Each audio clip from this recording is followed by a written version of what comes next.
Well. The drama continues around the Dallas Cowboys coaching search. And it's funny to me. Everybody has a theory. And everybody wants their theory to be fact. And I understand that.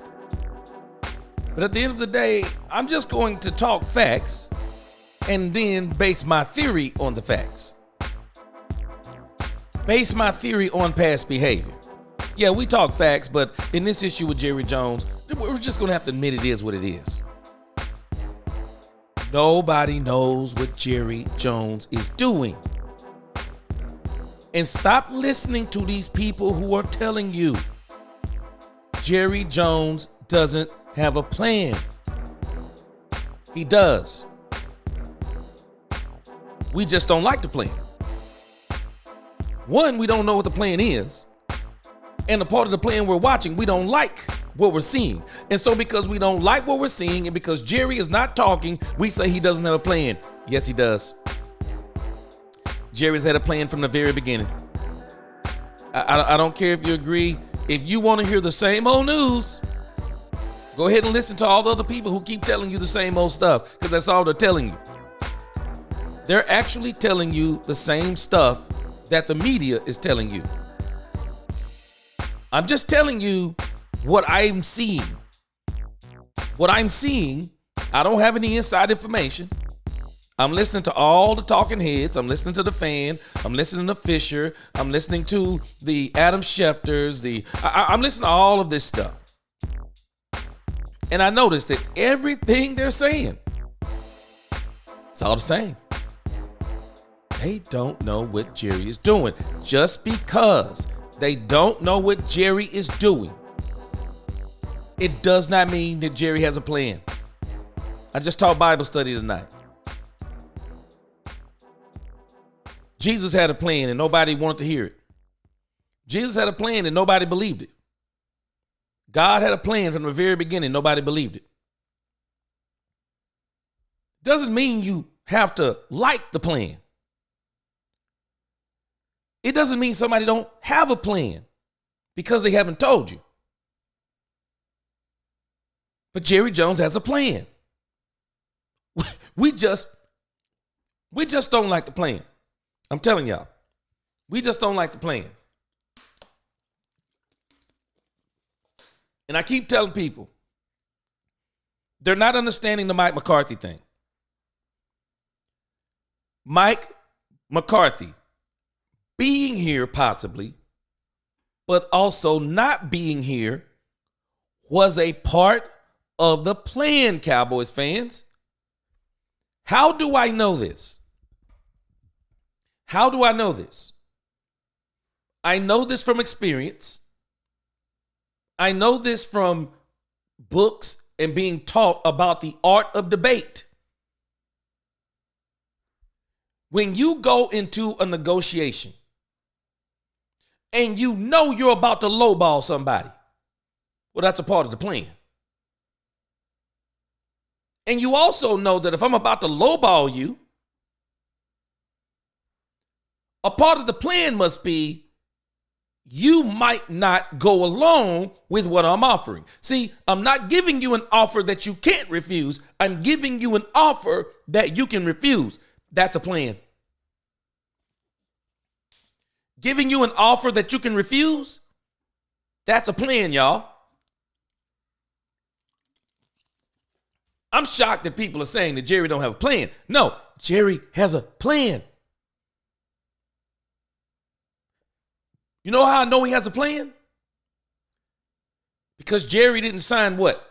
He let 10 people walk from the team last year. Jerry has a plan. Jerry didn't extend Mike McCarthy last year. Jerry had a plan. Jerry let all the coaches be on one-year deals. I mean, let them be on the last year of the contract. Jerry got a plan. Jerry isn't even at this point talking about extending any of the other coaches. Why do you think Bone Faucel's left? Jerry got a plan. We just don't like it. Don't let the media get in your head. The Bible tells us to be anxious for nothing. Hey, Cowboy fans, stop being anxious.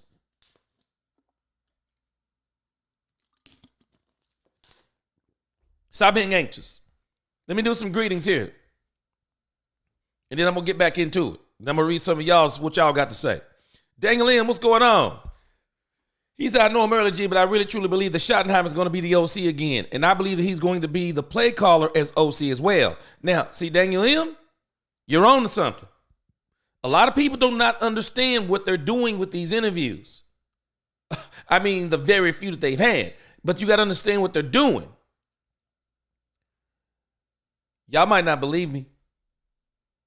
I don't care if you believe me. Jerry's already pinpointed who he wants.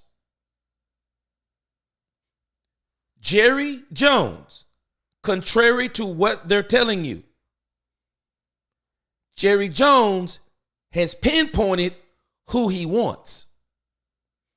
Let me get some more greetings in here. And I'm gonna tell you how I know what I'm talking. Well, I'm not gonna say I know what I'm talking about because no one has told me. I'm just looking at what Jerry is doing. And I'm looking at what Jerry has done. And I'm gonna show you what he's done before so you can see where I'm getting this from. LaQueen, what's going on? Wilson Santiago, what's going on? Wilson Santiago, Unfortunately, my friend Jerry wants him for the head coach position. No. I'm telling you. Just listen to what I'm telling you before you jump on that ship. Now, if Jerry hires Brian Schottenheimer tomorrow, we've all been speculating. Okay, I'm wrong. But I'm going to use the facts on this. I'm going to use some facts. You said that Jerry wants Brian. He wants Brian Schotty. So let's put that in our back pocket for a moment, Wilson, and then we're going to come back. Jerry wants Brian. He wants Schotty. Okay, I'm going to write that down so I don't forget it. Because I'm going to come back to that point. You said he wants Schotty. Okay. You also said the media is saying this. Okay. Let me write that down. You said the media said. Okay. Because I'm going to show y'all something that's in play here that I said it last night. I'm going to say it again, and nobody wants to. I could be totally wrong. But everyone else can be totally wrong too because it seems like nobody knows what the heck Jerry is doing. Freddie, what's going on? From El Paso. Is it cold over there? Because it is cold over here we are. Jerry, what's going on, my man? He said they will because I don't think they know what they're doing yet. No. Jerry, I'm going to show you they know what they're doing. See, but y'all have to understand, when you have a plan, and there are other people who have to buy into the plan. The problem becomes with the plan is when other folk don't buy into the plan. Let me tell you who's bought into the plan. Let me write this down. I'm not going to reveal it. Let me get some more greetings out of the way.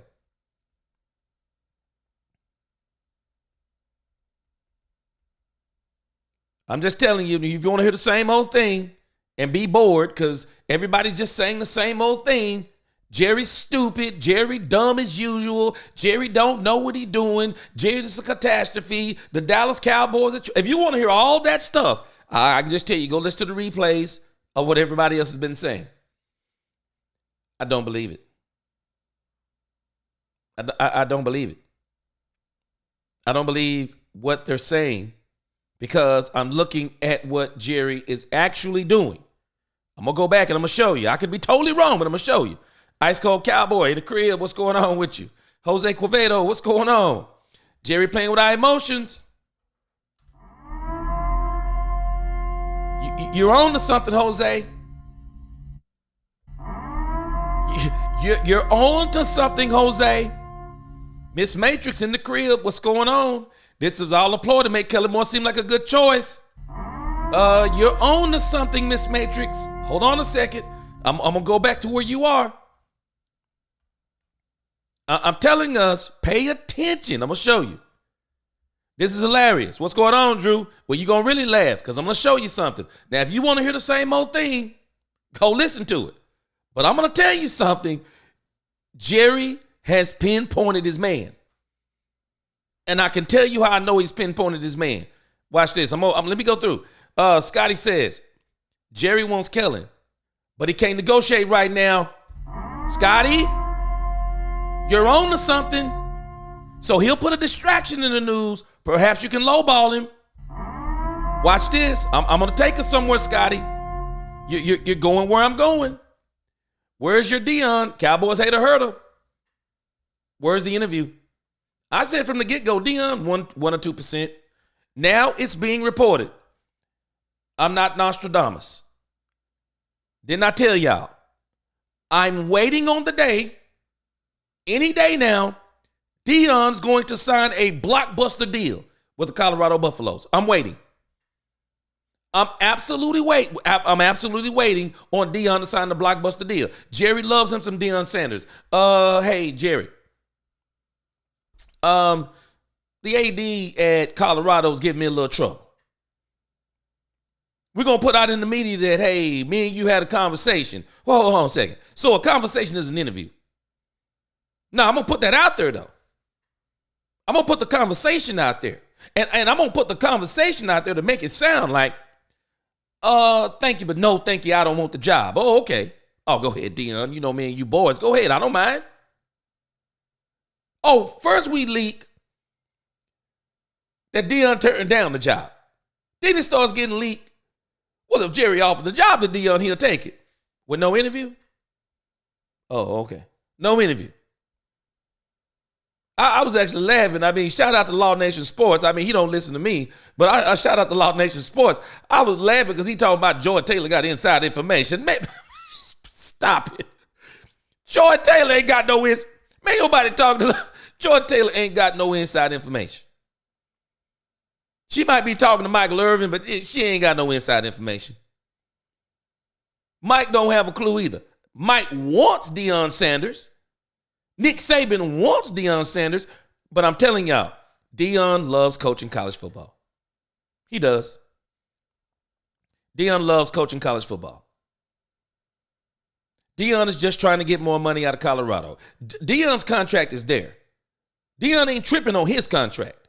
What Deion is tripping on is the money for his assistants. See, Deion understands something. That's why I'm telling y'all. A lot of folk talking about, don't bring Deion here. Let me tell you something. If Deion come to Dallas, Jerry also knows what that means. You go from having the lowest payroll in the NFL, and you're going to have one of the top five, the top 5 highest payrolls in the league, because you're not bringing Deion Sanders in here at what you paid Mike McCarthy. Now, you're not bringing Deion in like that. No, you're going to bring Deion in at Ben Johnson level money. Reportedly $13 million. You're bringing Deion Sanders in with some money. Not only that, he don't coach offense, he don't coach defense. And Deion is not letting you just throw anybody in there at OC and DC if he coming to Dallas. Deion is going to have something to say about who the OC and the DC is. Deion's going to have something to say about free agency. Why is he trying to get more NIL money out of Colorado? Stop playing. Why am I going to try to get more NIL money in Colorado, but I'm going to come to Dallas and not let Jerry Jones and Stephen Jones get me nothing in free agency? Stop playing with Deion Sanders. Some of y'all thinking, Deion will be the worst. No. Let me tell you something. I told you before. The circus is built upon winning with Deion Sanders, not losing. Jerry has built a circus on losing. Deion has built a circus on winning. Everywhere this man goes, he wins. Stu ain't coming here to lose. That's why the Deion talk was never serious. Ron in the crib, what's going on with you? Kellen Moore has a second interview with the Saints. Yes, sir. And did you see Michael Irvin's reaction of considering Schottenheimer? I didn't, but I can imagine what it is. I can imagine, Jose, he doesn't want Brian Schottenheimer. He doesn't want Brian Schottenheimer. But let me now go into the Brian Schottenheimer thing. Shout out to everybody who's here. There's 103 people in here. If you're on YouTube, please hit that like button, subscribe if you haven't. And I do have memberships up. I'll be doing a membership video here pretty soon. But if you want to support the channel even further, go sign up for one of the memberships, man. We're going to be doing some awesome stuff over here, especially once we get back into the football season. Let's get into this. Jerry has pinpointed who he wants. He's pinpointed him. And who Jerry wants is Kellen Moore. Jerry Jones wants Kellen Moore. There are a few problems with Kellen Moore. And y'all don't want to listen to Bobby Belt or no one else talk any sense. Y'all don't want to listen to Bobby Belt. Let me tell you something. They've pinpointed who they want, and who they want is Kellen Moore. Willie T in the crib, what's going on? Aaron Deasy, what's going on? They want Kellen Moore. But there's a problem with Kellen Moore. Y'all know what the problem is with Kellen Moore? Kellen Moore is on the precipice of being on a Super Bowl winning team. I don't know if he's going to win the Super Bowl, because I think Philly is probably going to the Super Bowl, but they're going to, again, it's going to be a rematch of Philly and probably Kansas City. Josh Allen, they can talk about him all kinds of ways they want to, but Josh Allen going to understand something. He playing Patrick Mahomes, Andy Reid, the Kansas City defense, and oh, by the way, the referees. Get ready, Josh Allen. Get ready. Because they want that three-peat bad for one Patrick Mahomes. So if you're going to beat Kansas City, you better beat Kansas City. You better not put it in the hands of the referee. You better not put a game in the hands of the referee. So it's either going to be Philly and Kansas City rematch or Josh Allen. I got to see it to believe it. I got to see it to believe it, because the NFL loves them some Josh Allen too. So it wouldn't shock me if the Bills go to the Super Bowl, because then they can do what they've been trying to do. They can crown Josh Allen like they've been wanting to. But I digress. I want you to think about this. Kellen Moore's stock is rising. Y'all might not realize it. Kellen Moore's name has been in everybody's mouth every single year he's left the Cowboys. Everybody has been talking about Kellen Moore as their head coach. You don't think Jerry wants him too? That's Jerry's, that's Jerry's adopted son too. Jerry is the one who brought him in. Jerry's already pinpointed this man. And I'm telling y'all, no one is saying this, but I'm saying it. Y'all do know when this all turned. All of a sudden, Vegas, Brian Schottenheimer, Sharif, or whatever his name is, on 105.3 The Fan. Oh, all of a sudden, Brian Schottenheimer comes out of nowhere. After the Kellen Moore interview, Bobby Belt told us, we don't want to hear this. Kellen Moore is all kind of salty towards Jerry Jones. He all kind of salty. Why? Because the understanding when Kellen Moore and Mike McCarthy are together, no play calling for you, Mike McCarthy. I'm laughing at folk talking about, man, you know, Mike McCarthy's a good play caller. When? When was he? When was he? 2010s? When was he? This man ain't been a good play caller in years.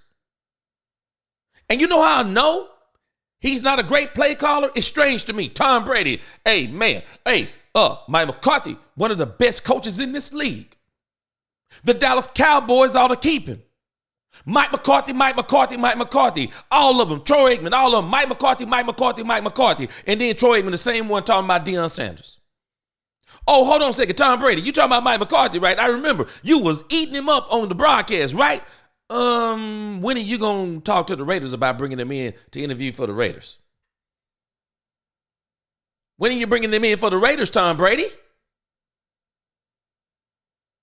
No, Mike McCarthy, I digress. He's not a good play caller. Now, they've pinpointed their man. The problem is, if their man goes to the Super Bowl, as Lotto says, their man, if he go to the Super Bowl, you ain't bringing him in here, no. But you going to bring Brian Schottenheimer in? Man, you can give Brian Schottenheimer, man, you bring this dude in for $5 million you want to. Brian Schottenheimer is not the pinpoint. He's the alternative. The Cowboys got the bird in the hand. Schottenheimer is already on the staff, but he's not the one they want. They've already pinpointed him. It's Kellen Moore. But Kellen Moore, again, I'm telling y'all, Kellen Moore got a problem with Jerry and how he let Mike McCarthy do him. I'm the only one saying this stuff. Y'all don't understand. Where they do this at? Explain it to me. Somebody explain where they do this stuff at. Where do they have an offensive coordinator who wins? See, we keep talking about Mike McCarthy. No, we know how the Cowboys operate. The offensive coordinator, he's calling the plays. We know already Mike McCarthy can't motivate anybody consistently. He can't. Kellen Moore won 24 games in 2 seasons. We credited Mike McCarthy. Nah. This man won 24 games in 2 seasons, and he won 24 games between a backup quarterback and the starting quarterback. Do y'all know who started the Cooper Rush mythology? It started with Kellen Moore. That mythology started with Kellen Moore. He was 4-1 under Kellen Moore. Do we not realize that Kellen Moore got nudged out the door after putting together a flawless Tampa Bay Buccaneer game? Dak Prescott looked top 3. This man sent Tom Brady to the pasture. That would have been Justin Herbert or Trevor Lawrence. They'd still be talking about that one game. You remember the game where Trevor Lawrence, he put Tom Brady out of the league. Justin Herbert, I mean, he's historical. He put Tom Brady out of the league. He was 28 of 33, 305, 3 touchdowns, 1 rushing. Oh, wow. I bet you they'd have tore it up would have been Justin Herbert. That's why he went top in the draft. Yeah. But it's Dak Prescott. So we quickly erased that game out of our memory. They came back the next week. They lost to the San Francisco 49ers on the road with Tony Pollard on a drop hip tackle, broke his leg, and still only lost the game 12-19. They had to change the game plan up. They threw the ball more than they wanted to. That defense was good, still good. Dak winds up throwing an interception. Ball game.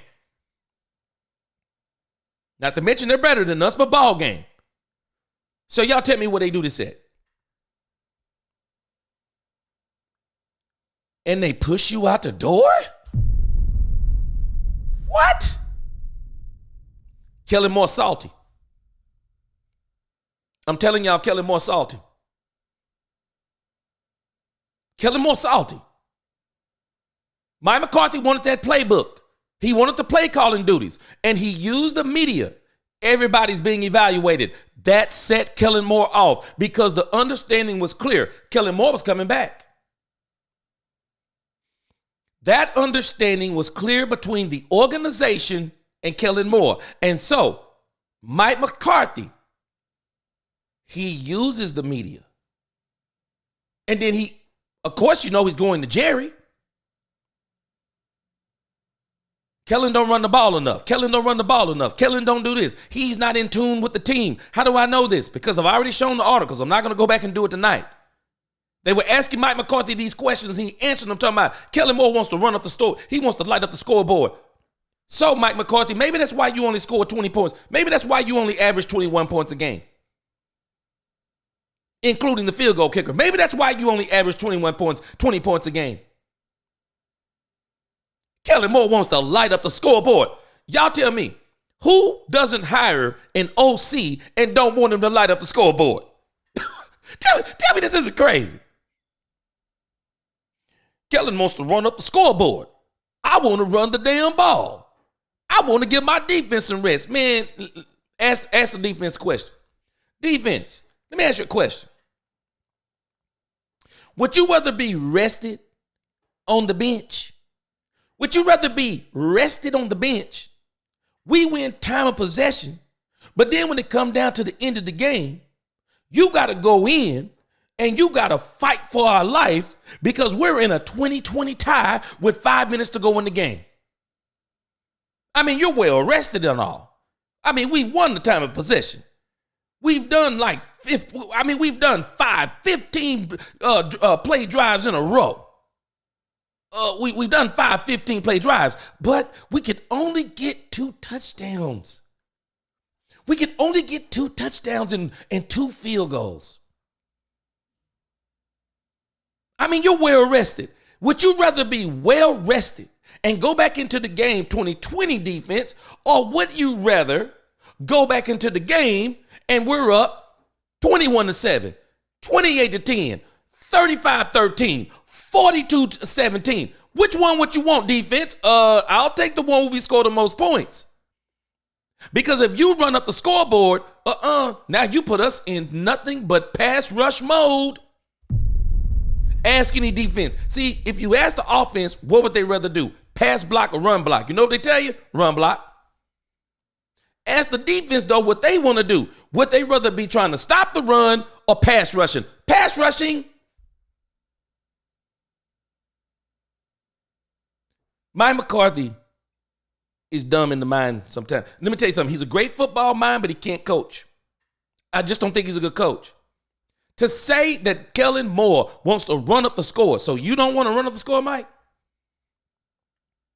Because when you took over calling the plays, and now we're finding out even more stuff, that Brian Schottenheimer was the one who came in and just begged you to put in some wrinkles into the play calling that you were already calling, which you even said that even some of that stuff was still some of Kellen Moore stuff. So Brian Schotty comes in and adds some more stuff from some other people's playbook. And lo and behold, Mike, you ran the ball the same percentage of time that Kellen Moore ran the ball.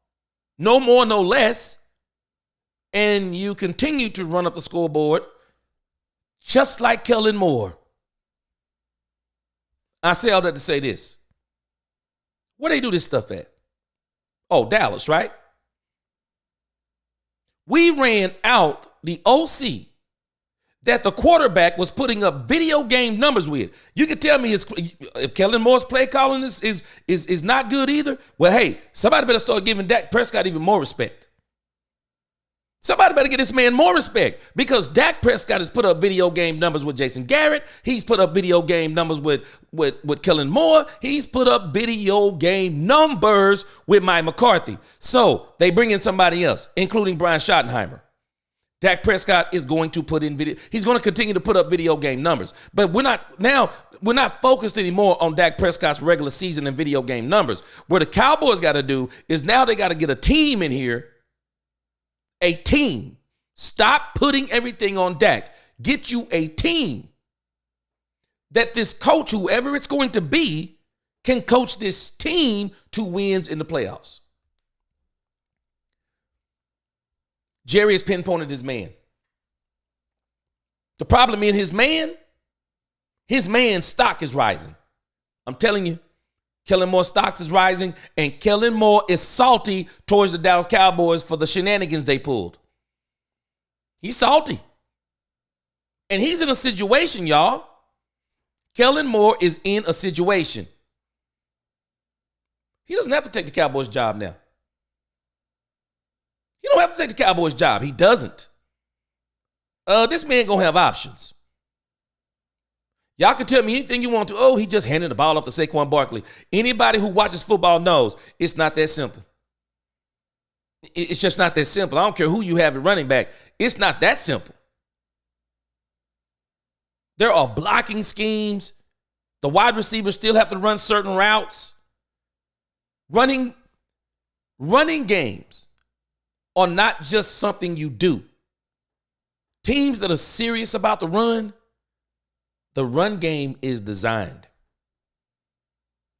The run game is designed. And I'm going to tell you right now, I think one of the reasons why the Cowboys are also looking at the bird in the hand with Brian Schottenheimer, because the one thing that Brian Schottenheimer will do, I've already shown the stats on this man.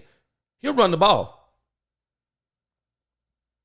Brian Schottenheimer does not mind running the ball. As a matter of fact, I thought it was Geno Smith, but the years in Seattle, especially the last 3 years of Russell Wilson, they were basically the best 3 years in a sense of Russell Wilson outside of winning the Super Bowl. They were the best 3 seasons of Russell Wilson. They ran the ball. They ran the ball. You're not going to have to tell Schottenheimer to run the ball. And I don't think Schottenheimer is some young guru anymore, because he's 51 years old, I think. But the one thing that Schottenheimer has shown is that now we know in 2023, it was Schottenheimer who started putting in some of the wrinkles in the Mike McCarthy stuff.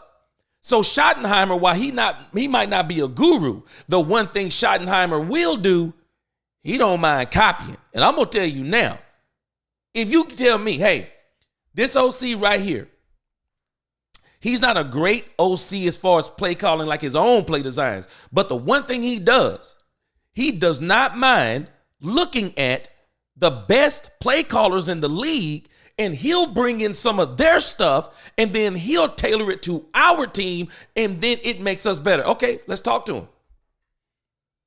I want to talk to an OC who doesn't mind saying, hey, man, there's some guys out here doing some great stuff. So let me go look at what they're doing. Let me go look at what they're doing, and let me take the best of what they're doing. What's being successful? Let me look at the tape of what they're doing. I've always wondered this. And they are reporting some of the players were asking Mike and Shotty this. Why are we not doing what this team doing? You don't think the Cowboys play teams and go, why do they got guys running wide open? And some of the wide receivers are on level with ours. Why are they running wide open? And we're sitting up here, and it's like every time we're running our routes, we're just covered. These guys are watching film too, and they're going, we're not doing this same stuff. How many times have you watched a Dallas Cowboy game and say, hey, man, why are we doing the same stuff as the Cincinnati Bengals? Why are we not doing some of the same stuff as the Detroit Lions? You do know you can just watch tape on the Detroit Lions and look at their look at their concepts and go, okay, I see what they're doing here, and here. Okay, well, we got the personnel to do this part, so why don't we bring this part in and take this part out, put this part in? You can't do that. Mike McCarthy is stubborn. And I think it showed in the fact that he's no longer here. Mike McCarthy didn't want to just ride out of here in the sunset, because I know the Cowboys have pinpointed their man, because I keep saying we're being distracted. Jason Witten is the plan. Jason Witten is not the immediate plan. Jason Witten is going to be the total rebuild plan. He's going to be the total rebuild plan. When Dak Prescott's career is up in 3 to 4 years, Jason Witten will be the fourth year of Dak Prescott. If Dak's still here, Witten is probably on a 3 to 4 year window to where he'll be the one that'll step in as the head coach. Jerry wants Witten bad. He's already pinpointed Witten. Every coach he's talking to, I guarantee you, he's telling them the same thing. Jason Witten's going to be on your Jason Witten is going to be on your coaching staff. Because the one thing the Cowboys do to me that doesn't make sense, they don't let people pick their coaching staff. Not all of them. And in particular, the two positions they don't let them pick, which they should, is the DC and the OC. Now, they did let Mike McCarthy pick Nolan.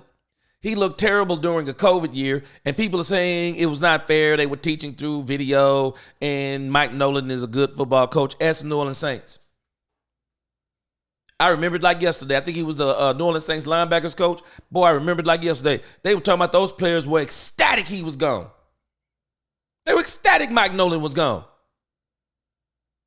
So they let him, but then when they saw the failure of Mike Nolan, nope, they brought in Dan Quinn. But they pinpointed their man. So what you're watching with Shotty is, okay, Can we start talking seriously to Schotty? Because guess what, y'all? Schotty he's bought into the plan. Y'all do know Schotty has bought into the plan. Brian Schottenheimer has bought into the plan. Mike Zimmer has bought into the plan. Mike Zimmer is he's in waiting. Okay, we can't get Robert Saleh to be the defense coordinator. Zimmer's in waiting.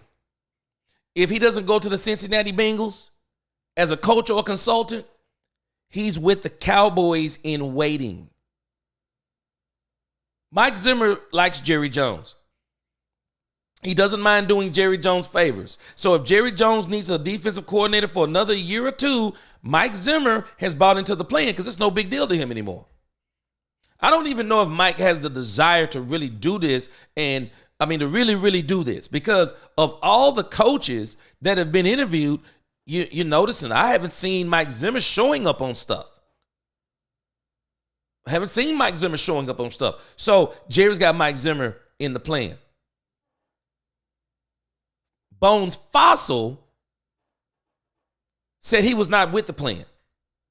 Bones said, I'm not waiting until you hire a head coach. I'm not waiting until you hire a head coach to decide whether or not I'm going to be here. I'm going to get why the getting is good. If there's a team out there that wants me, I'm going. Tennessee Titans, anybody? Brian Schottenheimer. You know how I know Brian Schottenheimer isn't the man who they wanted? The man's been here, 3 years? Brian Schottenheimer's been here 3 years. And then right after the Kellen Moore interview, all of a sudden, Brian Schottenheimer becomes the front runner for the job? Hold on a second. Brian Schottenheimer is the leading candidate, but you didn't let Mike McCarthy go talk to the Chicago Bears? You kept Mike McCarthy, you kept him an extra week? But Brian Schottenheimer was the leading candidate? It doesn't make sense. It's not making sense. He was not the primary candidate. This all turned on Kellen Moore. Kellen Moore, I'm telling y'all, I think Kellen Moore's feeling some type of way. I'm sure Jerry wants Kellen Moore. I'm sure he wants Kellen Moore. But now Jerry knows. I've pinpointed my man. How bad does Kellen Moore? Y'all know how Jerry thinks. Do you want to be here? So now he's basically putting it in the court of Kellen Moore. So do you want to be here? Because we got Brian Schottenheimer on second interview now. Okay, hire him, Jerry. Hire him. Prove me wrong. He may prove me wrong tomorrow, but I'm saying prove me wrong.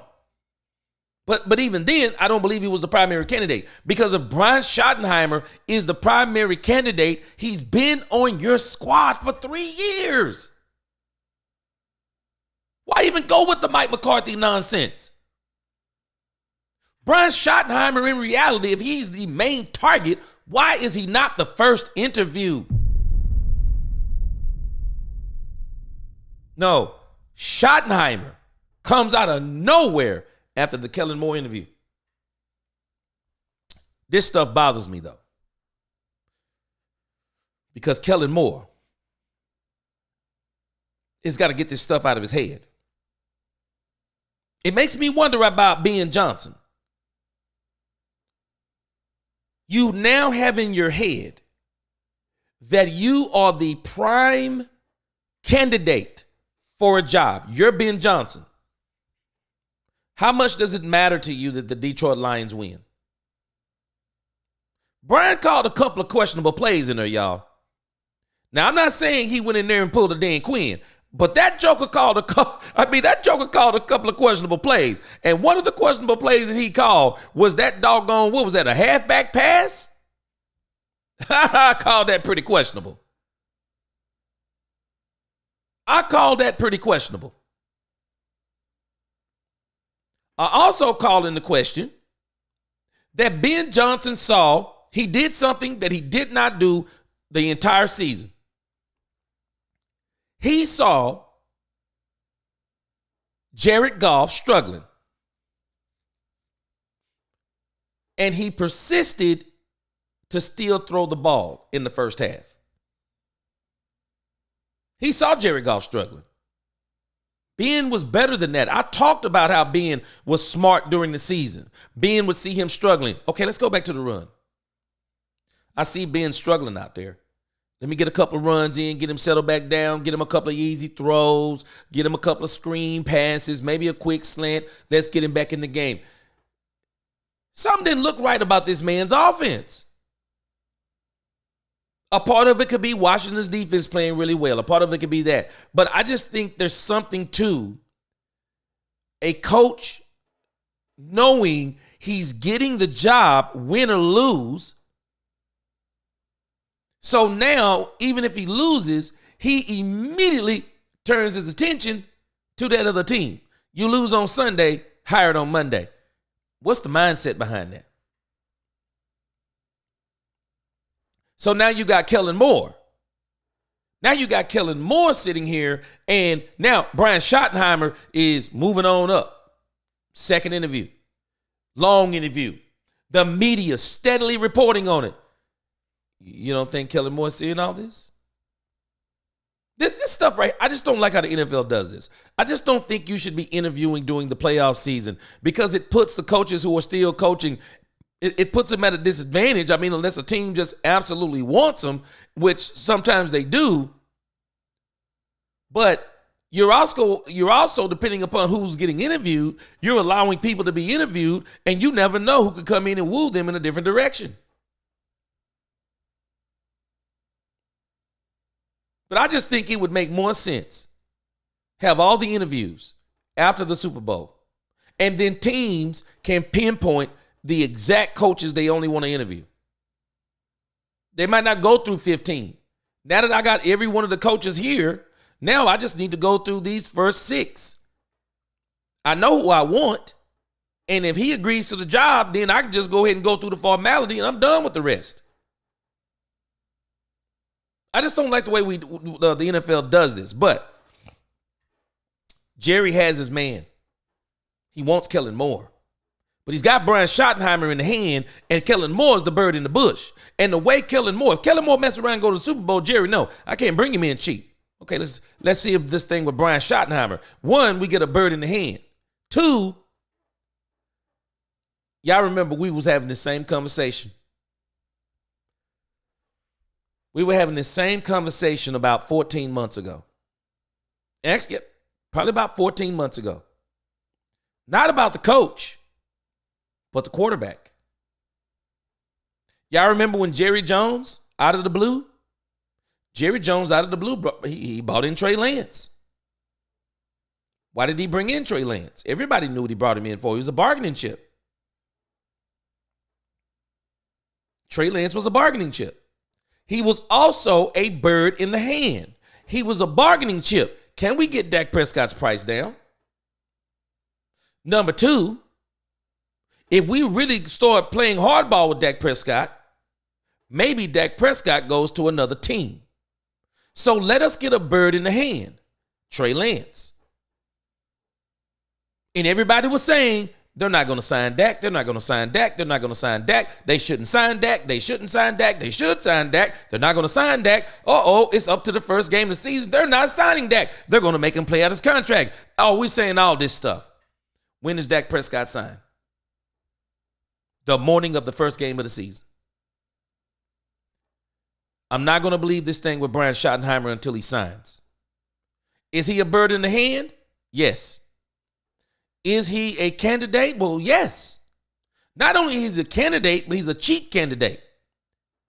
He's a cheap candidate. How much can Schottenheimer be commanding? How much? $4 million?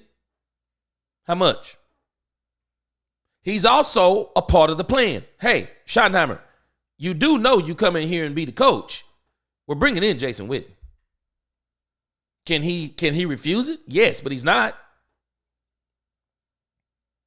Schottenheimer's 2 interviews to me shows Schottenheimer is a part of the plan, and Schottenheimer doesn't mind waiting he won't mind waiting until they see what's exactly going to happen with Kellen Moore. Or, because this is the part I want to hear, what has Kellen Moore, what has his agent been telling the Dallas Cowboys? Because I'm pretty sure they already know what Kellen Moore is wanting. I'm sure they know what Kellen Moore is wanting. And that's why I do not find it to be strange. Let me read some of y'all comments. I do not find it to be strange right after the Kellen Moore interview. All of a sudden, we hear Monday, a couple of days later. Oh, man, breaking news, Vegas. What Vegas got to do with this? Vegas has Brian Schottenheimer as the leading candidate for the head coach. Adam Schefter, shocked. Ian Rappaport, shocked. 105.3 The Fan, shocked. Bobby Belt, shocked. Brian Broader, shocked. Jane Slater, shocked. Why is everybody shocked? Why are they shocked? Because this came out of nowhere. Why did it come out of nowhere? Because common sense says, Schotty been on the team. Schotty been on the team. Why wasn't this announced the first week? It's not like you're competing with anybody. Nobody wants Brian Schottenheimer. Nobody want him. Jets got Aaron Glenn. We'll see. Nobody's competing for Brian Schottenheimer, but I'm going to tell you who people will be competing for. We can hate on Kellen Moore all we want to. We can hate on Kellen Moore. But Kellen Moore has been on this coaching list, head coach list, every single season since he left the Dallas Cowboys. He has been. And he's going to be, there will be some people, depending upon how many jobs that are left. We'll see what the Saints do. I think, so the Jets have hired Aaron Glenn, so we'll see what the Saints do. We'll see what the Raiders do. We're going to see what some of these teams are going to do. Kellen Moore still be out there. He will.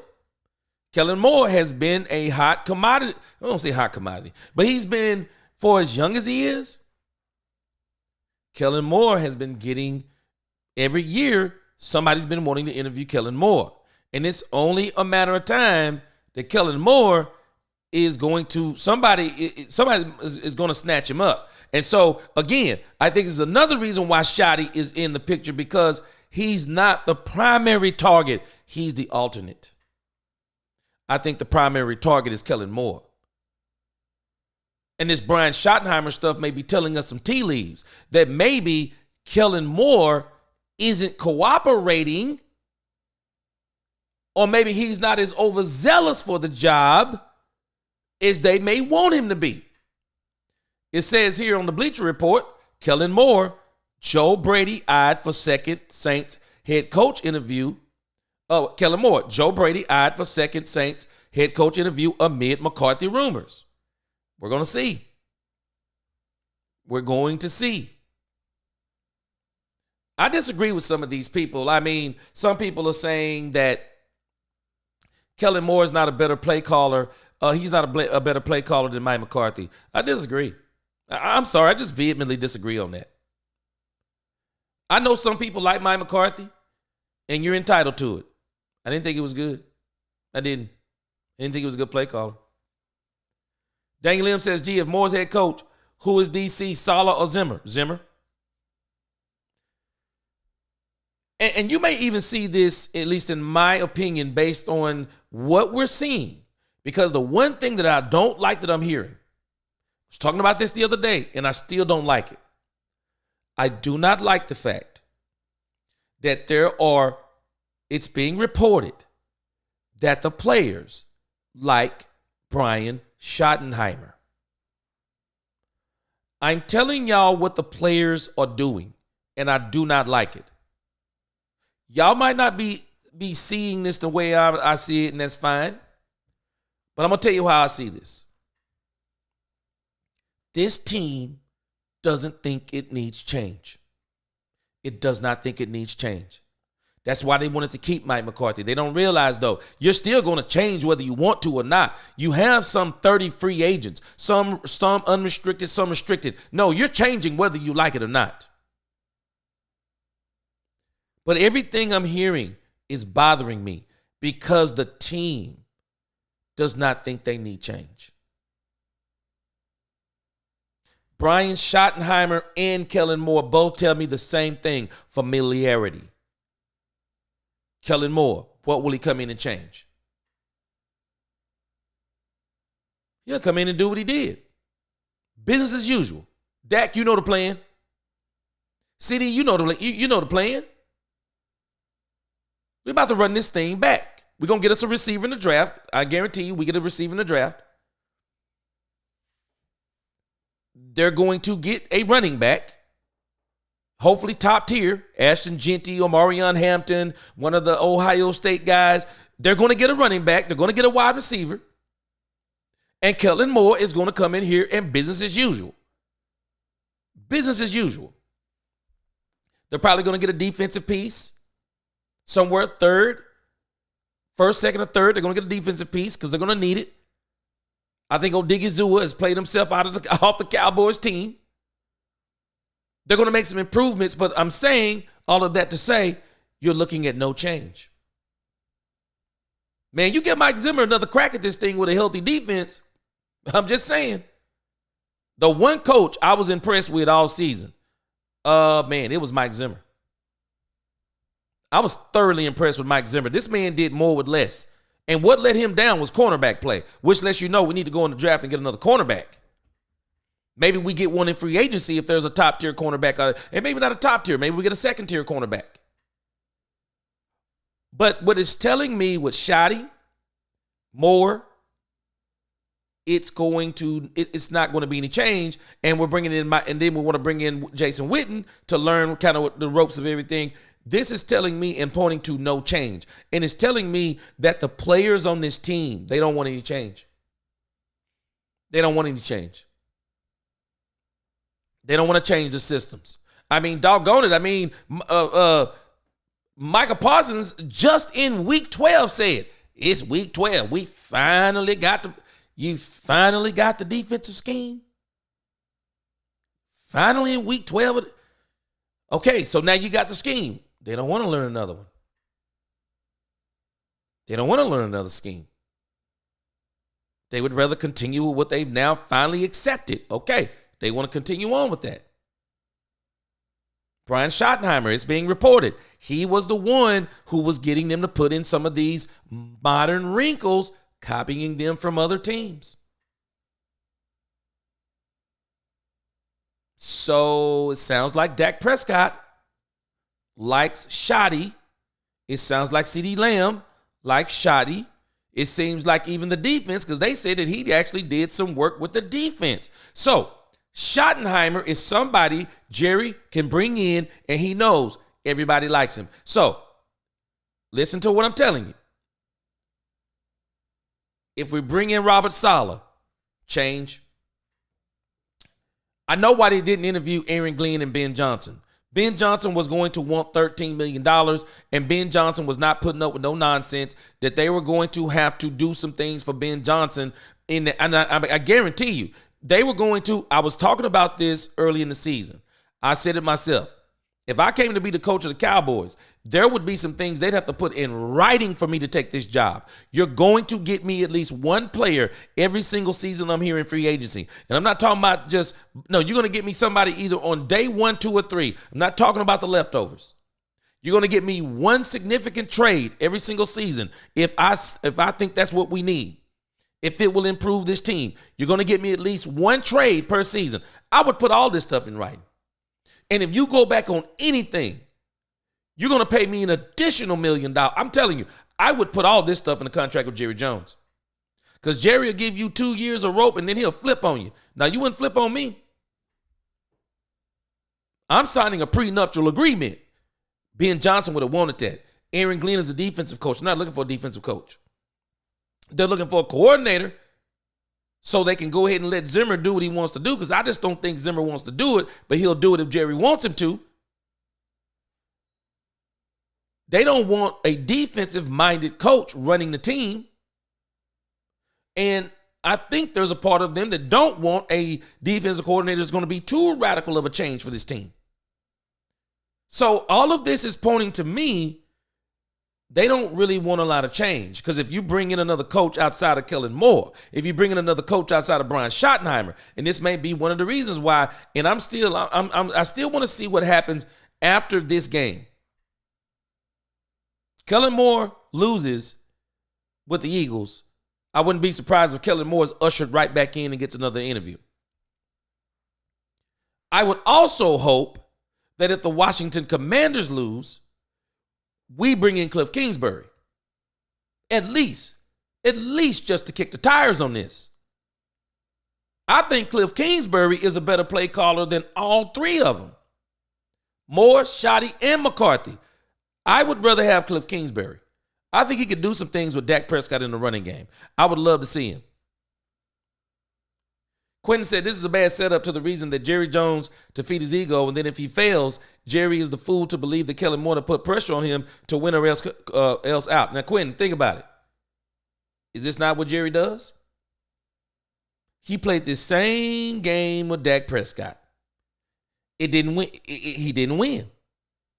He played the same game with Dak Prescott. Didn't work. Didn't work. Because the issue is when you play these games, you have to have a better alternative than Trey Lance. You have to have a better alternative to me than Brian Schottenheimer. Especially when Kellen Moore has options. So this is going to boil down to, does Kellen Moore want to be in Dallas? Because if Kellen Moore wants to be in Dallas, Jerry Jones, I keep trying to help us to understand the business of football and the art of negotiation. In order to have a negotiation, people got to bring to the table alternatives. They got to bring the if you don't stuff to the table. See, it's not the what I want stuff, it's the if you don't stuff. See, I'm coming saying this is what I want. And if you don't, I go to this team. Heck, I go back to the Eagles. They'll pay me more money. I'll sign an extension. If you don't, I'll do this. And so the Cowboys can come back and say, okay, well, this is what you want.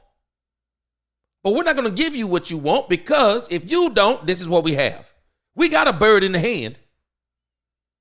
We're not going to be left wanting now if you don't want. You see what I'm saying? It's not like we're going to be left wanting if you don't take the job. It's the art of negotiation. Got a bird in the hand, man. You don't take the job, I got somebody. I've already went through the second interview. I got an offer sheet already ready, and we know he'll take it. And guess what, Kellen Moore? He'll take $3 or $4 million less than you. What does Kellen Moore say? Well, he might take $3 or $4 million less than me, but I'm not doing it for less than this. And so if you can get him less, okay, maybe you get him $6 million rather than $4 million. Rumor has it they were paying McCarthy $8 million. So maybe you can get him for $6 million rather than $8 million. Because I'm pretty sure Schotty coming in at around, Schotty couldn't come in more than $4 million for me. He couldn't. Santiago said, and that's why I think Kellen Moore won't come here. I think this is a part of the problem, Santiago. He said, I wouldn't go there if that happens to me, especially if I know how that organization's ran. And Santiago, I think this is a part of the problem. This is why I think Brian Schottenheimer popped up out of nowhere. That's why he popped up out of nowhere. He wasn't the target. He's now the alternative. And not only is he the alternative, I mean, he's the exact kind of alternative that you want. Watch this part, y'all. I'm not being mean. Who else want Brian Schotty? Who else want Brian Schottenheimer?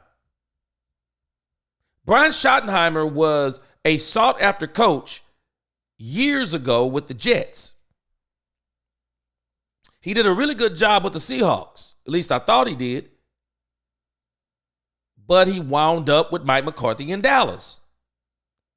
So the Cowboys, they have the exact kind of alternative they want. See, he has no choice but to go with the plan. He has no choice. Who else is checking for him? And I don't know. I was thinking about this today.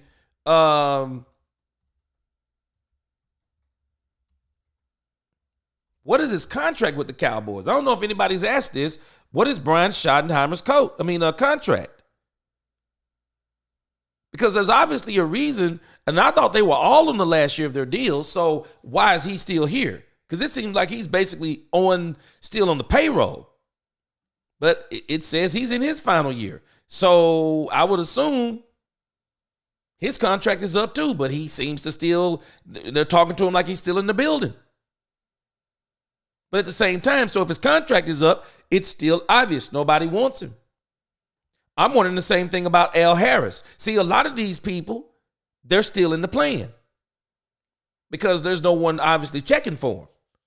But Brian Schottenheimer in particular, he's exactly what Jerry wants. And some people are saying this is the Steven push. And one thing we know about Steven, let me tell y'all something. Boy, y'all been talking about Jerry Jones. You wait until Stephen Jones takes over.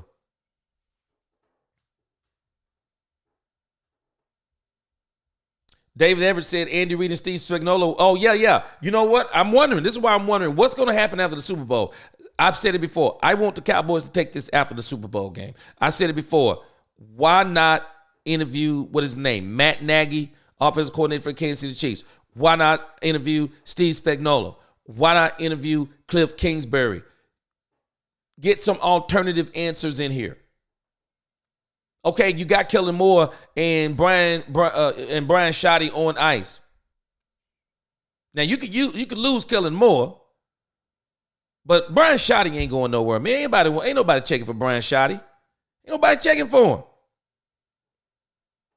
Michael Rice said, I'm not watching your team anymore, Jones family fact. Man, there's a lot of people talking about they switching over to the Texans. A lot of people. Cowboys hater Hunter, they've been hiring from within for years, except Mike McCarthy and Bill Parcells. This isn't new. And you think about it, Cowboys hater Herder.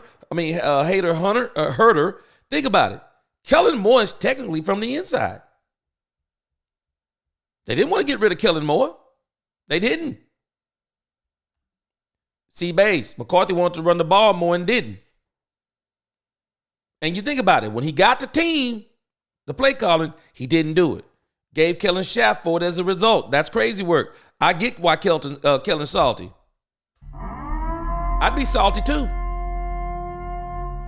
You know, let me tell you something.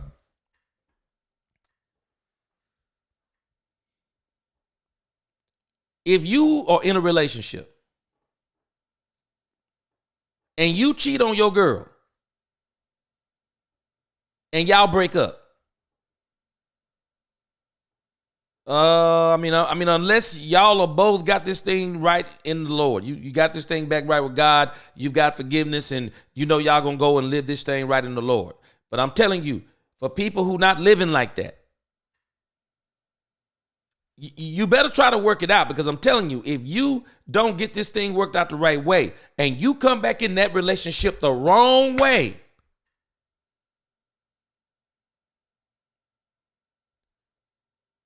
the abuse you're going to have to take is going to be diabolical. It is going to be diabolical. You're going to be reminded of how you cheated on them. You're going to be reminded of how they feel, what you did to them. And if you keep messing, and if it really gets bad, they'll mess around and get you back. They'll mess around and cheat on you and then say, well, you cheated on me. I took you back, so now you got to take. It's a vicious. When you do something to somebody in a relationship, if you don't get that thing back right, man, it's terrible when you try to come back. And that's why I think for Kellen Moore, man, this dude is salty. I do. I think this man is salty. Cowboy, you said it's telling you that Scotty gonna be the OC. I tell you this, I don't think Kellen Moore comes here without being the play caller. I don't think Kellen Moore takes that. And if Brian Schottenheimer is the OC, it'll be in the same capacity he was with Mike McCarthy. I don't think he'll be calling plays. I don't. Now, Cowboy 800, and this is the crazy part about Jerry. He isn't the end all to be all, but Jerry wants him. Jerry wants Kellen Moore. And you think about it, Jerry is justifying wanting Kellen Moore by what's going on with the Eagles. C-Bass says, I don't trust Kellen if Dallas lands Genty. Watch this. C-Bass, if you still on, I'm about to say something crazy. If there's any one of the three, I mean, if you ask me between Kellen Moore and Brian Schottenheimer, who do I trust with Ashton Genty? Brian Schottenheimer. Let me tell you something. Kellen Moore can't resist. Kellen Moore knows what Dak Prescott can do. He cannot resist. Kellen Moore's an ex-quarterback. Kellen Moore, a lot of people are giving him a lot of stuff as it pertains to Jalen Hurts and the way the pass game looked. Now, I've told y'all before, Jalen Hurts makes about 3 or 4 throws a game that'll make your head spin. He can run the ball well, but there's a problem. If you're going to ask Jalen Hurts to be a prolific passer, and I mean, I'm not talking about one game every 6. One game every 6, you say, hey, Jalen, hey, man, we need you to go nuts. Just go nuts. Jalen is up for one of those games, and it may not be this game. Because if it's me, I'm going to ground and pound on Washington because I know Dan Quinn's defenses can't stop the run. I already know what I'm doing to Dan Quinn. I'm running Dan Quinn out of Philadelphia if I'm the Eagles. I'm not going to give Jaden Daniels a chance to be flashy. I'm not going to do it. I know how to stop Jaden Daniels. Keep him off the field. I know how to stop him. Keep him off the field. Run the ball. Ground and pound. Get up by 14 points like you did before. Get up on them 14, 17 points. They won't come back this time. If Jalen Hurts stays healthy, they won't come back this time. And then you bury him. You put them in a situation to where they have to pass, and you unleash that defensive line on them, and the game is over. You don't give them an opportunity to do what they did the last time. Jalen Hurts went down, then all of a sudden they scored 20 points in the fourth quarter. Not this time. Now, this time, you take them out to the deep. You take them out to the deep. You ground and pound them, and you don't let up. You crack that wall, and you crumble it. You dominate them. I'm telling you, Kellen Moore is doing all of this with Philly. I just don't know if he'll do it with Dallas. Because Jalen Hurts, you can't ask him to come out game after game and do what you asked Dak to do. Man, Kellen Moore had Dak out here tearing it up, man. He had Dak Prescott tearing it up. And I just think, C-Base, I don't think he'd be able to resist. I don't. Schottenheimer, though, I think this is some of the stuff they're talking about. What would he do with Dak Prescott? What would you do? And you got to think about it. Think about it. These questions are coming up. They know the draft is coming up. Hey, what would you do if we drafted Ashton Genty? What would you do if we drafted Amari and Hampton? What would you do if we got your 2 running backs like in Detroit? Dak isn't going to be as mobile anymore. What would you do with that? I'm telling you, they're asking these type of questions. As crazy as it sounds, I would trust Shotty more. Man, Ron, I'm afraid the same thing too. They got all these different players that's going before Ashton Genty, and they're saying he's falling to the Cowboys. Man, I don't think he's falling. I hope he does, but I'd be shocked if he makes it past all those teams. Where will Witten be coaching in 2025? The Cowboys. Schottenheimer doesn't mind. Schottenheimer will get that head coach on his resume. He won't mind. Guys besides Dion, who would you want for the head coach? There's not a lot left, David Everett. How you doing tonight? There's not much left. There's just not much left. If it was me, I mean, I got to say the last 3 would be better candidates to me than the 3 candidates they have now. Steve Spagnuolo, I would love to bring him in. I would bring him in to be the head coach. Now the problem for me is this. You got to think about this. Cliff Kingsbury, for example, is in a very unique situation. If Cliff Kingsbury is not going to be your head coach, I just don't see him coming in being your OC. Because we know Jerry, I don't think Jerry's going to try to, hey, okay, it's a lateral move, but we'll pay you more money. I just don't think Jerry's going to do that. So any of these coaches that we're talking about now, they're either head coach or bust. Steve Spagnuolo, Matt Nagy, or Cliff Kingsbury. So what that means is now that puts us in a very weird situation because we can't have you can't have two of those three in a combination. I mean, unless you're going to really come off some money. For example, you couldn't get Steve Spagnuolo to be the head coach and then say, Cliff Kingsbury, can you come be the OC? So you get Steve Spagnuolo as the head coach in the DC, then that probably means you're going to let Brian Schottenheimer, you're going to trust him to be the OC. Now, if you could tell me that you're going to get Steve Spagnuolo, you know your defense is going to be ready. You know that means Jerry's going to have to get us some defensive pieces. So maybe you trust Schottenheimer to be the OC. It's going to be tough. It really is. It's going to be tough because I just don't think they're going to try to bring in somebody like a Deion. Let me move down a little further, guys. I'm sorry. I just don't think they're going to try to bring in somebody like a Deion. Ice Cold here says, let me see. He says Kellen Moore can go to Seattle for all I care. Yeah, Jerry wants him, though. He, to me, is the primary candidate. That's why I think Brian Schottenheimer comes out of nowhere. Because Brian Schottenheimer is going to be the alternative if they don't get Kellen Moore. And if Brian was a better candidate, I would actually say what they're doing is smart. Go ahead and take care of business on Brian Schottenheimer. I mean, get it all the way down to the offer sheet. So if Kellen turns you down and you don't want to go with Steve Spagnuolo, Matt Nagy, you don't want to go with the Kingsbury, well, now you got your coach. Why don't they hire Zimmer for 2 years? I just don't think Zimmer want to do all this head coaching. I just don't even know if Zimmer even wants to do the DC stuff. I just don't. I don't. Yeah, he's going on a second interview with the Saints. Dak Delusional. Yeah, he's going on with he's going on with the Saints. But the question becomes, does Kellen Moore want to interview? Does he want? And that's what Jerry is putting before Kellen Moore. Y'all watch what Jerry is doing. I'm telling you, don't let Jerry fool you. Jerry Jones is a shrewd operator in every sense of the word.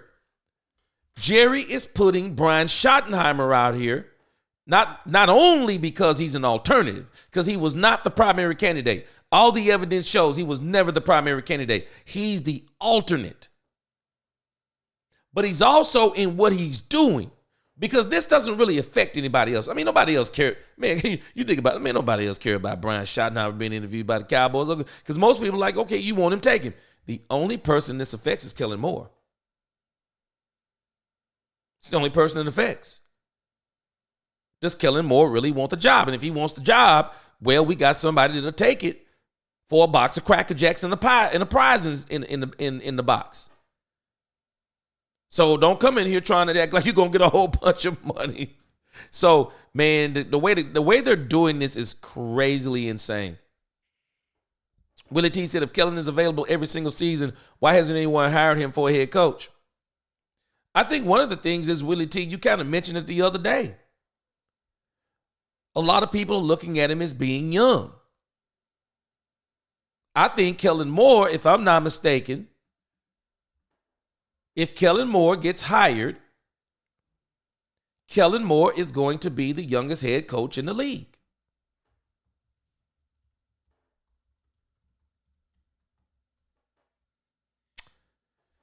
Let's see. Youngest head coach in the league.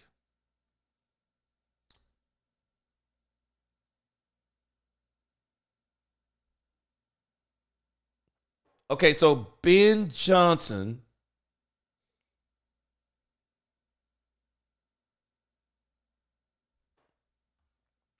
Hold on a second. It's not giving me. Let's see. Youngest head coach in the NFL 2024.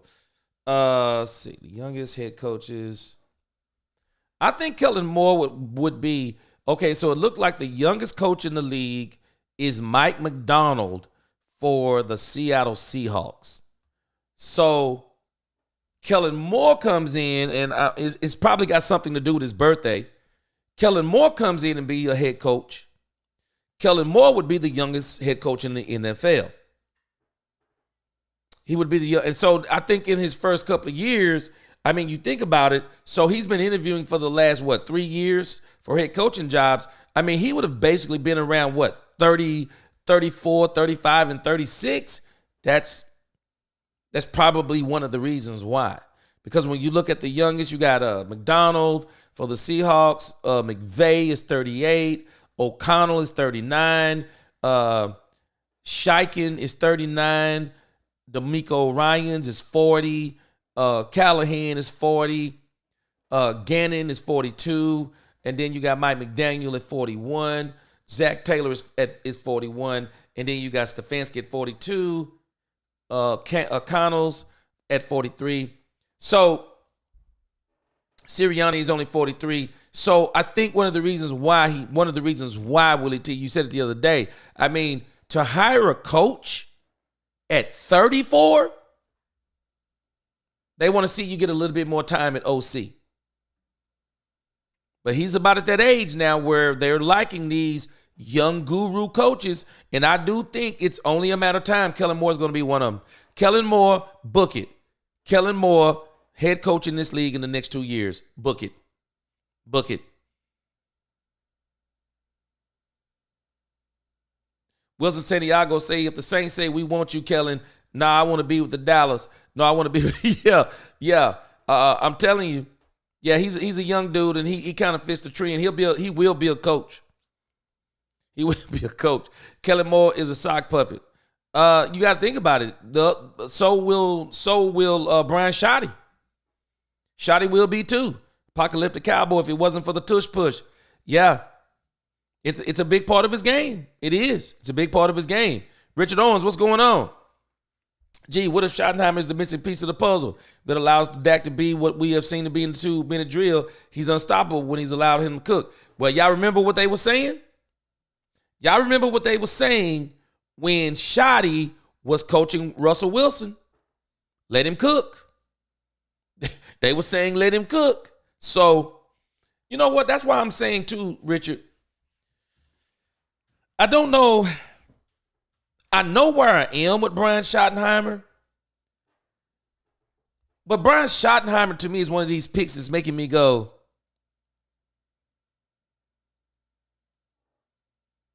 you can't interview someone else. I can't call him. I can't call him bad per se because even he didn't call plays here. But I know, according to what they're reporting, why the players want him is because he's the one that installed some of the wrinkles in 2023. So he's partially responsible for what Dak did. So you might be right, Richard. What Jerry and Steven, and they're saying Steven is driving this, Steven and Jerry may be saying he may give Dak Prescott the best chance to be better than he's been. Because at this point, I mean, there's nothing else you can do with Dak Prescott in the regular season. The regular season, we're hey, you know what? I don't want to say we're tired of 12 wins because no one won in 7. But what we're tired of is 12 wins and no playoff wins. 12 wins and 1 playoff win in 3 years. No, if we're going to get 12 wins, then doggone it. How about this? How about not 12 wins? Can a coach get us 13 wins? Is there a coach that can help us build a team to the point that we can get the first round bye? Let's aim higher, because I'm telling you, this is one of the reasons why I think that Jerry and in particular Steven, I think this is one of the reasons why they wrote Mike McCarthy off after the Green Bay loss. Because you got all the things that McCarthy had got them to do. Kellen Moore, Amari Cooper, play calling, et cetera, et cetera. You didn't run the ball anymore, and you didn't get any more wins, and you didn't get any more playoff wins. And for that, sir, you're not fired. But we're going to put you on the last year of a contract. Prove it. Do more with less. And then we're going to put you on the plan of you're going to be a figurehead for about 2 to 3 years. We're bringing Wilson. We're bringing Jason Witten on the staff. That joker, I'm telling you, I'm surprised they hadn't hired Jason Witten yet. I'm shocked they haven't hired him yet. I think they're going to wait. They're going to get their head coach, and then they're going to let the head coach do a formality of maybe talking to Jason Witten, and Jason Witten's going to be on the team. Apocalyptic Cowboy says, want to see more emotion on offense. Yes. Dak too old to start with a new OC. I think that's one of the things that he's been. I really think that Dak is a part of this. I just don't think Dak wants to make any more changes. I don't. More needs San Francisco. More needs San Francisco. Okay. You got to tell me what that means, Ice Cold. You being cryptic on me there. Cowboys Hater Herder says, we out here mixing and matching and coaches. Hey, this is one of the worst things that Jerry does. You got to get the head coach and then let him hire the OC and the DC he's comfortable with. They don't do this. Daniel says, I do somewhat agree with you on Zimmer potentially being back, but when my dad and I watched the Cowboys defense this past year, he thinks they aren't organized on defense. You know what, Daniel? I think what we saw was they didn't like Mike Zimmer's defense. Mike Zimmer's defense is not as fun as a Dan Quinn defense. Dan Quinn has guys flying all over the place. This is why Al Harris and Dan Quinn work together so well. It was about getting to the ball, getting turnovers, getting sacks, blitzing from who knows where. It's a fun defense. Zimmer's defense, Daniel, it's not sexy. It's not a sexy defense. It's a very disciplined, stay in your lane, stay in your zone, don't let nothing get behind you. Very disciplined and very boring. You're not going to get as many turnovers in the Mike Zimmer's defense. You probably won't get as many sacks either. Wilson said, more go to San Francisco, it'll be a wrap. Yeah. Zimmer cracking condoms. Stop it.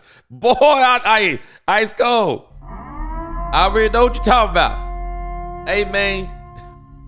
Hey, I've been saying before, I just don't know if Zim, man, I just don't know if Zim is going to be focused on football, man, what the direction he's going right now.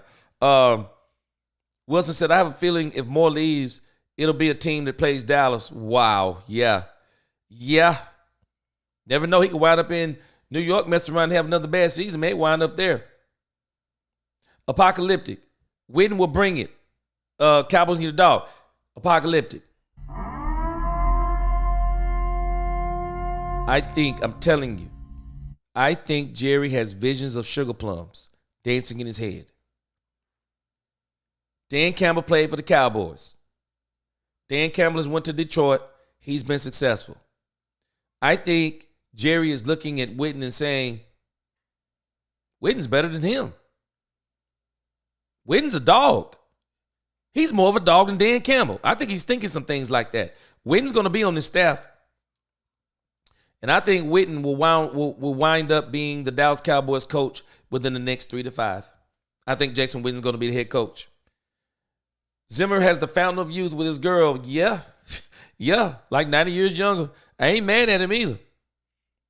Revelation, Dak is learning to be an HCOC from that booth. Yeah, he is. It makes me wonder, though. I don't know if he'd ever do it because it'd be a pay cut for him.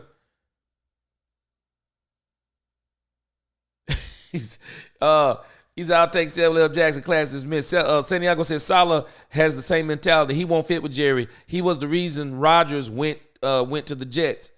Yeah. Willie T says, Paul Gunther replaced Zimmer if he walks. Paul Gunther. Okay. And I think right now, Willie T, I just think Mike Zimmer's just, okay, Jerry, if you need me, call me. I'm not going to pursue any other jobs. Unless somebody just comes and make me an offer, I can't refuse. But in the meanwhile, I'm just not really going to hunt a job. Jerry, if you need me, call me. Oh, man, Trayvon Diggs. Man, let me tell you something. Trayvon Diggs before the contract, Monster. Trayvon Diggs after the contract, overrated. And a part of it is, Jared, probably injury. Probably injury. Now they're talking about he's got cartilage issues. When you start talking about this type of stuff with wide receivers, cornerbacks, and running backs, it's a wrap.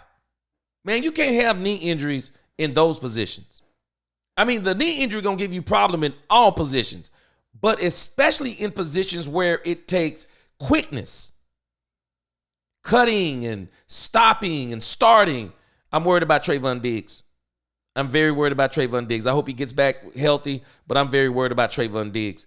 Micah Parsons, on the other hand, I don't know if Micah Parsons is as much overrated. I don't want to hate on him. I don't know if he's as much overrated as he is, to me, in the wrong position. But when you say overrated, I do think he's overrated from the perspective of how they talk about how he's got all of these sacks and all of these quarterback pressures, when a lot of that stuff is coming against weak teams. Go back and look at the top teams. When Micah plays against the best teams, he disappears.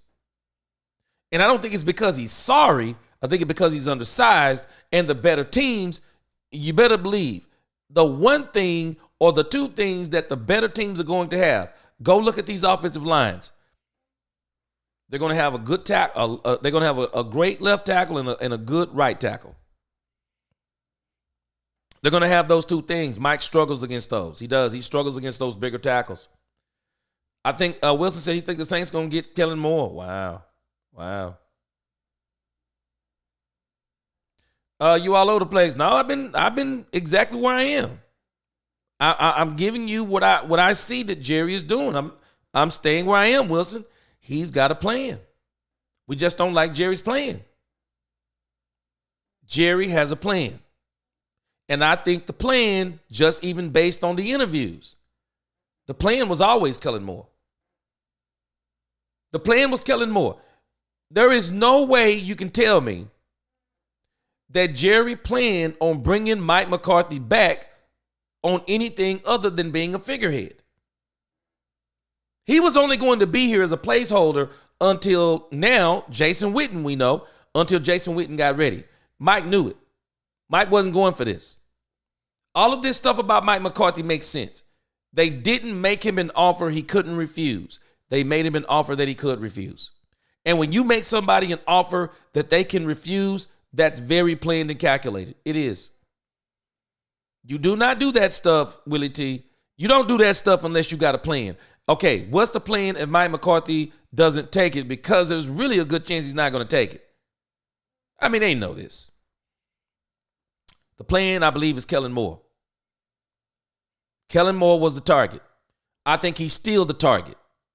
But I think there are some things after this interview they had with Kellen Moore, because I'm telling you, I don't believe in coincidences. I do not believe it's coincidental. It's after the Kellen Moore interview we start hearing the Brian Schottenheimer stuff. And we're not just hearing Brian Schottenheimer as an interview. Oh, wait a minute. Now he's being interviewed. Oh, now Vegas has got him. 30-1 odds. Oh, wait a minute. Now, not only do we have him for 30-1 odds, he's not only had one interview, he's had two. This is Jerry's same old games. Same old games. Same old games with Jerry. But at the end of the day, this is still where I am with Brian Schottenheimer. Because like I said, I talked about it yesterday, even in the video. I know where I am with Brian Schottenheimer. I'm kind of like, but can we interview someone else before we pull the trigger? I mean, can we? But if they hire him, can't say he's going to be bad. I look at what he did with Russell Wilson those last 3 years. I can't say he's going to be bad. It's going to be, okay, let's wait and see. And also, let's wait and see what Jerry does, because Jerry has another problem on the horizon. 30 unrestricted and restricted free agents. Who does he sign? Also, who do they get in the draft? But I do think the Cowboys will get a running back in the draft. I think they're going to get a wide receiver in the draft in the top 3 rounds. That's going to fix a lot of things. They'll probably get a defensive piece in that first 3 rounds, whether it be D-line or whether it be linebacker. They're going to get fixed there. I think when you get to the 5th through all those other 10 picks, so that'll be, 7 more picks? I think in those 7 picks, I think they're going to address again. I think they're going to address probably linebacker again. They'll probably address safety. They'll probably address cornerback. And then they'll probably say, let's bring in some depth on the offensive and defensive line. And then you're going to have your draft. They're going to pick up some pieces They'll pick up some pieces from the ones they're going to let go in unrestricted free agency. They're going to replace them in free agency. We just got to see if they're going to be same grade or will they improve in some of those areas. I think they fix the team for the most part 2025. 2025, though, won't be the dominant team. 2025, Willie T, will be the fixed team. It'll be the fixed team because we have to understand something. For as much as we don't like the way Jerry Jones does things, 3 12-win seasons, by hook or crook, we got 3 12-win seasons. We went to the playoffs every single year. I don't see any reason why we're not going to be able to continue to do that. We have pretty much, as far as the skill positions go, we got a lot of the same players. I don't see any reason why the Cowboys come next year,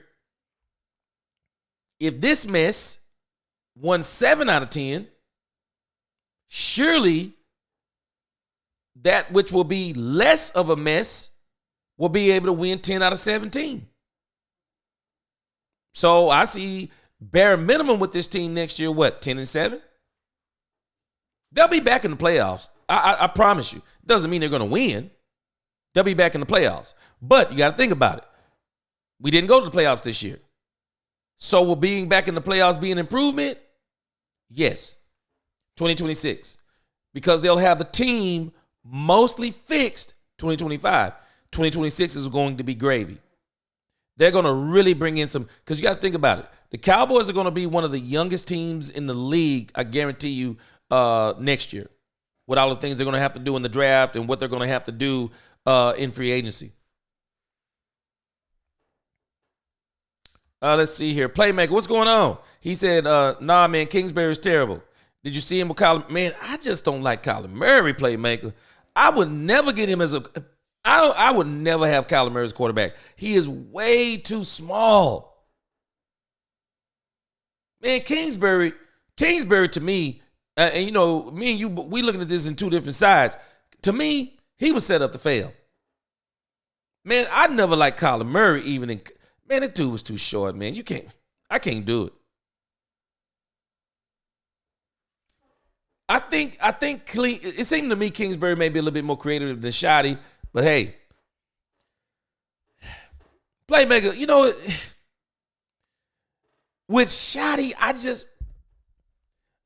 the end of the day, what can we really say bad about Schotty? What can we say bad? Schotty is going to be one of them picks. People are going to be mad about it, but there ain't a lot you can say about it. We really don't know what he going to we really don't know what he going to do until he do it. So if they get Schotty, Schotty is going to fit into exactly what they want. Schotty going to be cheap. Schotty is definitely going to be cheap for him. He is. Schotty's going to be cheap. That's number one. They'll like that. He'll be the bridge between Witten getting the head coaching job. I just think Jerry wants Witten to be the head coach. Maybe he'll prove me wrong in about 4 years. Lord willing, I'm still alive. But I think Jerry wants Jason Witten to be the head coach. And Schotty will enable him to do that even easier depending upon what Schotty looks like for about 3 years. But I'm still sticking to my guns, even with Schotty. 2026, because of the players they have and the experience they're going to have. I'm talking about Dak, CD, Micah, Bland, Not sure about Diggs. But the Cowboys got some pieces, y'all. Overshown. The Cowboys got some pieces. I mean, you could just go down the old line. They got pieces. Hoffman. They got pieces. Awesome. They have pieces. The Smith kid, they got pieces. Cowboys aren't doing a rebuild. They got pieces. They do. So even with the mess we were this year, we got 7 wins. We got 7 wins. Cowboy hater hurter. I don't understand. I've been just saying this clear as day. I've been saying the same thing for 2 days. The plan was Kellen Moore, and I think the plan is Kellen Moore. Let me break the outline down just this simple. I don't understand where you lost. I've been saying the same thing. Brian Schottenheimer was not the primary candidate. I think everyone can agree to this. Everyone can agree. Brian Schottenheimer was not the primary candidate. Jerry already has the primary candidate. It's Kellen Moore. The Brian Schottenheimer thing does not come to fruition until they interview Kellen Moore. All of a sudden, here comes Brian Schottenheimer. Not only do we have him on 1 interview, now we got him on 2. So Jerry has done something. Jerry has a bargaining chip for Kellen Moore in case Kellen Moore wants to come to Dallas. I got Brian Schottenheimer here. He'll take this job for $4 million. You want 10. We're not giving you 10 because I'm telling you, Kellen Moore goes to the Super Bowl with the Philadelphia Eagles. So Ben Johnson got 13. If Ben Johnson as an OC, 13 million as an HC, what do you pay Kellen Moore? If he goes to the Super Bowl, he got further than Ben Johnson. What if they win the Super Bowl? If he goes or wins, and he still advanced 1 more game further than Ben. So what is Kellen Moore worth? If Ben got 13, Kellen Moore got, what is Kellen Moore? Because Ben, I think he got to the NFC Championship game last year, AFC Divisional round this year. Kellen Moore, but what if he's already in the NFC Championship game, so he's already matched him there. So what if he surpasses? What if he puts together a great game plan? Because everything that I'm hearing, they're about to try to put together a crazy game plan even in the passing game. So Kellen Moore gets to the Super Bowl. How much is he worth? Jerry has put a bargaining chip in place. Shotty is a bargaining chip. He's the alternative. If you don't take it, Kellen, we got Brian Schottenheimer. This is simple. I'm saying this simple. And Jason Witten, he's a part of the plan. Jason Witten is a part of the plan. We know this because it's reported. This is one of the things that Mike McCarthy didn't like. Witten being on the staff. So you think that changes if someone else comes on? Witten's going to be on the staff. He will, unless Jerry tells him to go, unless Jerry gets one of his friends to hire him. But he's going to be on the staff. So I've been explaining this in simplistic ways. I just don't know what part you're not understanding. Brian Schottenheimer was not the primary candidate. Everything points to he was not the primary candidate. Everything actually points toward Kellen Moore was always the target. Kellen Moore has options. That's number 1. Number 2, Kellen Moore is going to command money. He's going to command money. You're not going to bring Kellen Moore in now. You could have got Kellen Moore, let's say you would have brought him in last year. You could have got Kellen Moore in here for about $4 or $5 million, maybe as the head coach starting out. You're not getting Kellen Moore in here as $4 or $5 million because, like I said, Ben Johnson did this the right way. Stay with the team and keep winning. Don't force yourself to take a job. Stay with the team and keep winning. And if you keep winning, when this stuff comes right back around next year and the job interviews come open again, Kellen Moore will be a coach in this league. Whether anyone likes it or not, Kellen Moore is going to be a head coach in this league. His name keeps coming up, and eventually it's not going to come up anymore. It's going to be picked. I'm explaining this. I don't know where you lost. The plan was not Brian Schottenheimer. He's the alternate. He's the bird in the bush. He's the bird in the hand now. And it's a bargaining chip. Kellen Moore, do you really want the team? Because it's not like we're going to be desperate. If you don't want to come here, or if you come in here talking about you want this money, that money, no, you're not coming in here with that, because we already got a coach who will take the job. Jerry does this stuff. Jerry is about this money too. Yeah. And what Jerry is doing in not saying anything, you think about what Jerry is doing. This is why the circus is going, because Jerry is doing something that he normally doesn't do. He shut up. Man, they said his knee, they're saying he'll be back. I'm worried. Stephen Jones is already saying he should be here by the beginning of the season. I don't like it. I still believe he has a plan to win the Super Bowl in 2026. I'm not going away from that. No. This team gets the chip in 2026. I don't care if Schottenheimer is the coach. This team is going to get the chip in 2026. Playmaker says Kingsbury had Jaden Daniels looking terrible versus Dallas both games. You know what? What about this, Playmaker? What if Mike Zimmer had Jaden Daniels looking bad those two games? Have y'all not noticed something? Let's give Mike Zimmer some credit, because I've already noticed this. Jaden Daniels he didn't look the same against the Cowboys in neither one of those games. Jaden Daniels did not look the same against the Cowboys. But you don't find it strange?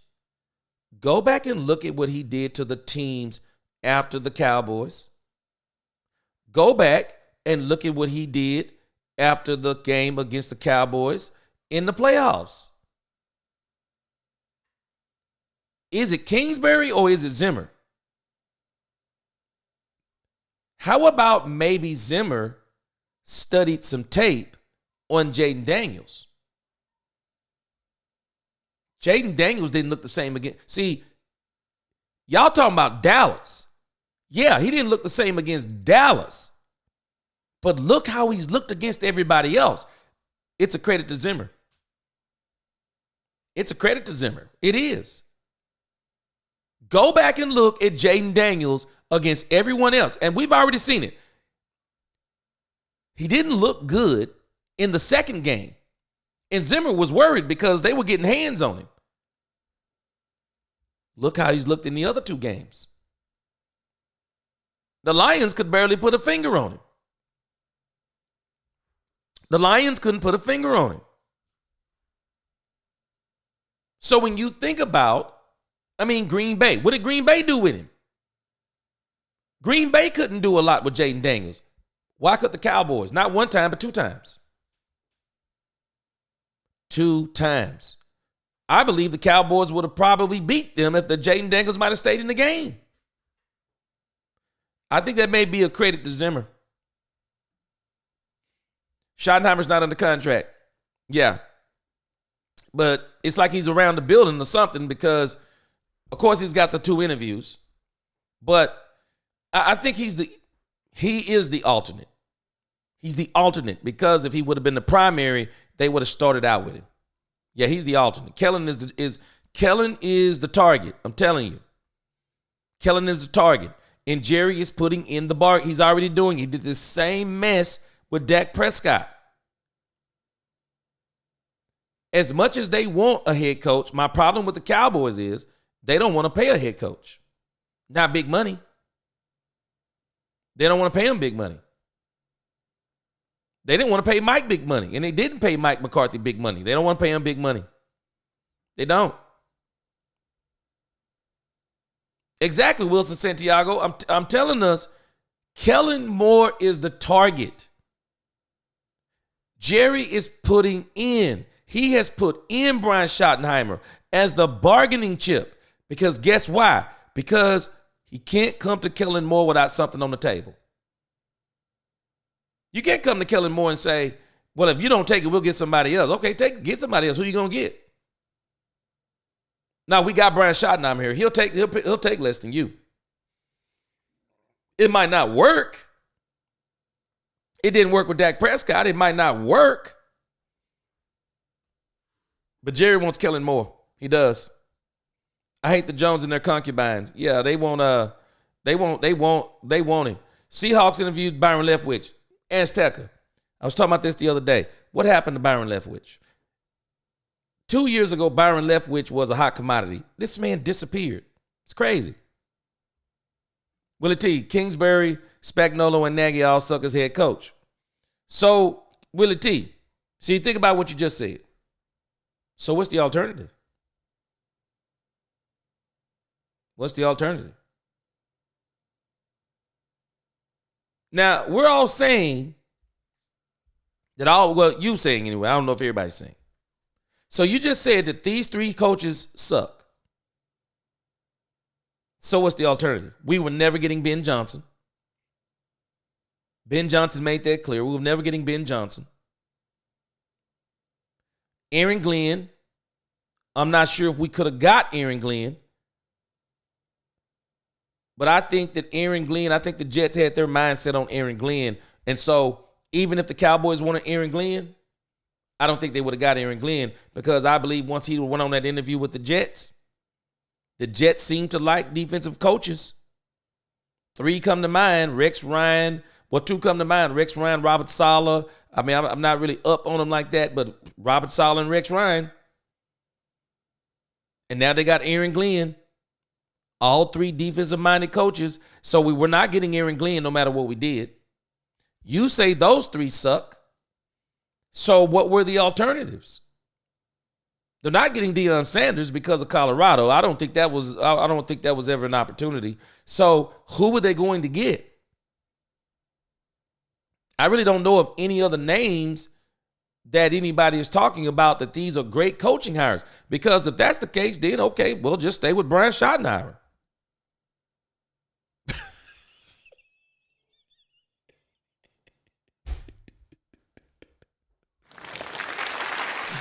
Boy, ice cold, boy, you be tripping. You talk about that Finkel and Finkel, man. That Finkel and Finkel on Law Nation, boy. Got that great sponsor, boy, that Finkel and Finkel. Yes, sir. Call up Finkel and Finkel. Real Dare, what's up with this high top mentality, movie colors, and the Cowboys fans ready to go cheer for the Texans? Man, I know. That's what they're saying. Not me. Can't do it. Man, I wouldn't even feel right rooting for another team. I just wouldn't do it. I can't. I couldn't do it. As much as I like a quarterback like Jalen Hurts, no. Could never abandon the Cowboys and be rooting for the Eagles. Only reason why I'm glad the Eagles are where they are now, not because I like the Eagles, but because of how their team is constructed.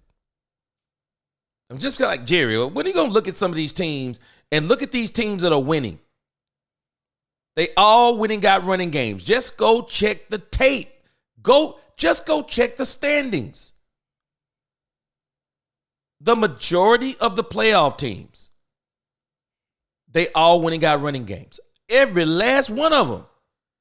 And even the ones that paid their quarterback, they said, hey, man, running backs, take the ball out of the quarterback's hands. You know why Josh Allen is he just got his first All-Pro. Isn't it strange?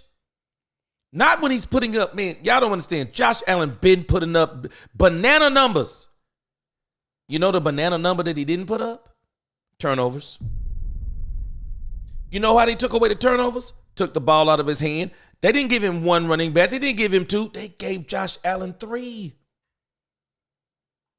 Stop making them throw all the time. Stop making him run all the time. I want Jerry to look at this stuff and understand, man, Jerry, they're doing basically what you did in the 90s with Troy Aikman.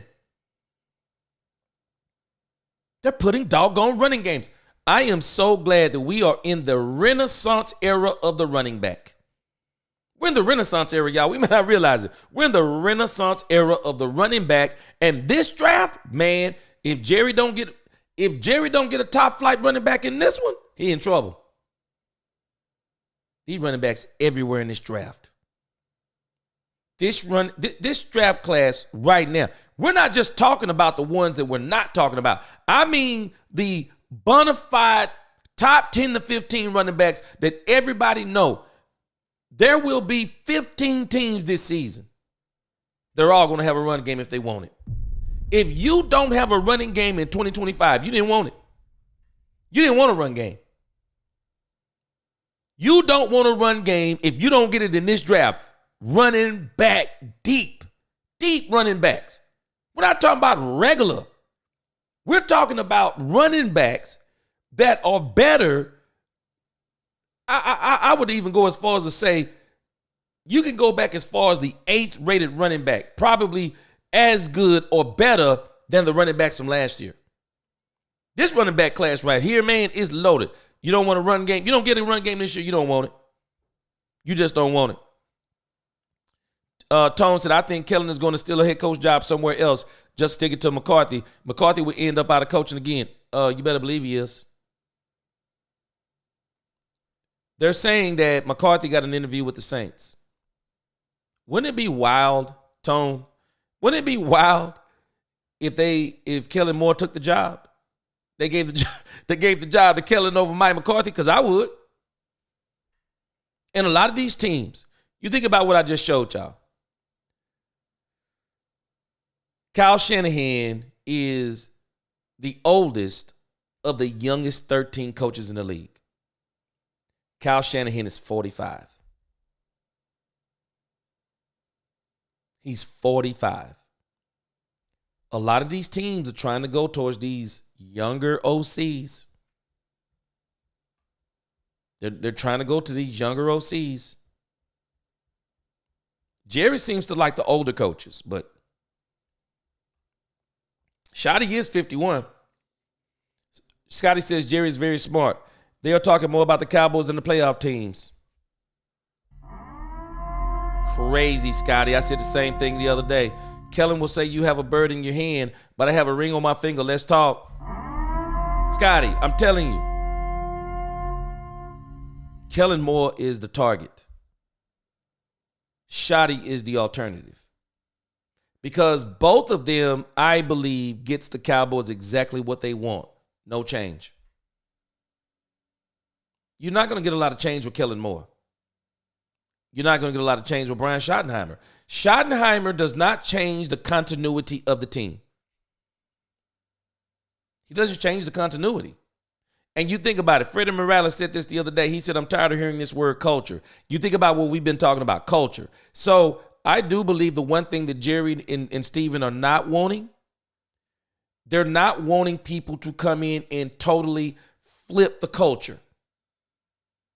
I don't think they want anybody to come in and flip the culture, because I even heard someone saying the other day, well, they believe they have a great culture. So they don't want anybody to flip the culture. See, Leslie Frazier, the talk was Leslie Frazier wanted to flip the culture. They don't want anybody to flip the culture.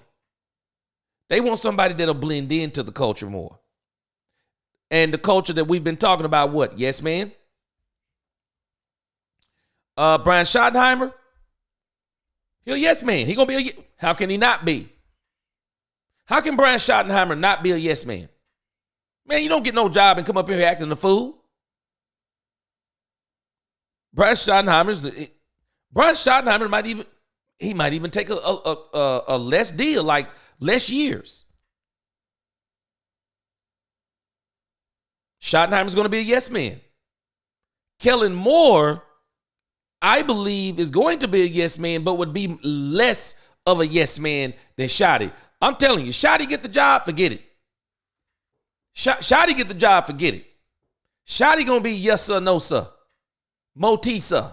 I mean, you can forget it with Schotty. Kellen Moore a little bit ticked off, so he might come in with a little bit of sassiness, but you're not going to get that from Schotty. Yeah, I'm telling you, Jared, he in his feelings for sure. And I bet you when that story got exposed, that joker was really in his feelings. Yeah, I thought that Allen Harris was actually going to be the DC, so I'm a little bit surprised. I am definitely surprised. Yeah, I'm definitely surprised. Hey, man, what's going on, Danny? Cowboys Nation in the house. What's up? Midnight Cowboy. He said, Dion, man, I'm telling you, Midnight, I said in the beginning, Jerry knows because Jerry is helping Dion do exactly what Dion would want if he came here. Dion ain't bringing this circus to town without winning. Nah. Dion ain't bringing the circus to town without winning. He not. Dion wants to win. I'm telling y'all, Dion is not bringing the circus to town without winning. Jerry would have to get this man, he would have to really insulate him with coaches and players. Willie said, now you're getting why I said Schottenheimer over Kellen. Kellen with Dak equals 35 to 45 passes. Okay, I get you. Yeah. Now, we in agreement on that because Schottenheimer, Willie T, I got to admit it. You get Ashton Genty for Shotty, you ain't got to worry about Shotty. Shoot, Shotty going to run. Shotty going to run that ball. Shotty will tell Dak exactly what I've been saying about Dak. Hey, Dak, 25 times. Quality over quantity. We're going to control the line of scrimmage. We're going to win a time of possession. And I'm going to get you high quality throws. Don't you worry about it. I'm still going to get you the chunk plays. I'm still going to get you the seam. I'm still going to get you the go routes. I'm still going to get you maybe even 3 to 4 touchdowns per game, depending upon what's going on. Dak, you're going to eat in my system because I'm going to turn you back into what you were in college and what you were in the beginning before McCarthy came in here. You're going to be play action. You're going to be play action. That's it. You will be a play action quarterback from this day forward. Yeah, I'm with you, Willie T. I'm with you. So that's why for me, I'm kind of like, oh, I wish can we interview somebody else? But at the same time,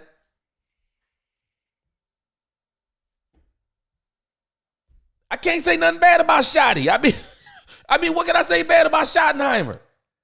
What can any of us really say bad about Schottenheimer? We don't really know what he is. I mean, we can go by the past, but I think Schottenheimer has evolved since then. Schottenheimer may not have his own, hey, I'm a new 38-year-old ex-engineer, and I've been putting together plays in the dark room for about 4 years. But I do think what you're going to get from Shotty is, I might not have my own game plan, but I've been looking at how this league is trending. And this league is trending back towards running games, rub routes, motion. I can do that. I mean, my daddy is Martin Schottenheimer. I've been around football all my life. I mean, I already know all the basics. So don't you worry. I can emulate someone's game plan and tailor it. I can tailor it for what we're going to do because I'm going to run the ball. And then I can tailor it for what I know Dak Prescott can do well. And I can limit Dak to 25 to 27 throws. I might even give him the 23 throws in some games. Because if you give me a run game, Jerry, we'll run the league. I think when you talk about Shotty, that's why I might not want it, but I can't really complain about it as much either. Robert Blackwell, Spag has been a head coach before. He didn't feel too well. I think he's a good defensive coordinator, not a head coach, just saying. Might be one of the reasons why they're not thinking about him, and no one else is either, it seems. Spagnuolo fell badly as head coach. Yeah. He's been excellent as a DC, not so good as a OC. But, Willie T, think about what I said a couple of days ago. But I think it's good to interview more people. Why? I want to know what you think about my doggone team. Tell me what you think about my team. Hey, if you were the head coach, what would you do? What would you do with my defense? Because that's probably what I would be talking more to Spag about. Okay, what would you do with my defense? I bring in McNaghy. Okay, what do you think about Dak? Okay, what would you do? What would you do? With Dak. I mean, what do you do? What do you think we could do to make Dak better? What do you think? That's why you're interviewing. Some of these guys, that's the only reason why you're interviewing. You're basically getting some information for free that you couldn't get otherwise. So why not talk to some guys that specialize, not as in being head coaches, but they specialize in a certain area? Hey, man, bring them in. I just want to hear what they got to say, even if I do got my guy. Because if Kellen Moore is a target, I still want to hear some input from other people to see just what you think about the team in general. But I'm still going to stay focused on my guy. But I'm going to tell you, I'm not mad about Brian Schottenheimer. It's just such a surprise. Brian Schottenheimer? Okay, I remember him a few years ago, but Brian Schottenheimer really just hasn't been doing a whole lot over the last few years. And so I think he's going to run the ball if he comes in. I do. I think he'll do something. I think he may do some things that we may actually like. Man, we may be surprised. Brian Schottenheimer might roll up in this thing and be 4-5-0 in the first 4 or 5 games. So he'll run the ball. He'll run the ball, and you're still going to get numbers. You're still going to get numbers from your quarterback. He got numbers for Russell Wilson. That joker got numbers for Russell Wilson, and they amassed exactly what the Cowboys have already done. He got wins. So, Brian, you know what? Brian Schottenheimer to me, let me see if I can use this analogy. Brian Schottenheimer to me is like you get a girl who's a 10. She brings home maybe a 7, as in a guy, you be like, man, she a 10 the way she look. Why she with that dude? He really don't look the best. He really don't look the best. But then when you start digging in and go, okay, got a good job. He's got good credit. He's got maybe got his own business, got his own crib, got his own car. He got a plan in life. And while you may be thinking, okay, she a 10 and she ought to be one of them dudes who, who looked the part. You think he looked the part. He got maybe he got the, I don't even want to describe guys. I don't even want to go there. But I'm just saying, he looks like who you think she should be with. But then you realize those are the kind of guys who drag women through the streets. Them the type of dudes to treat 10s like they 2s.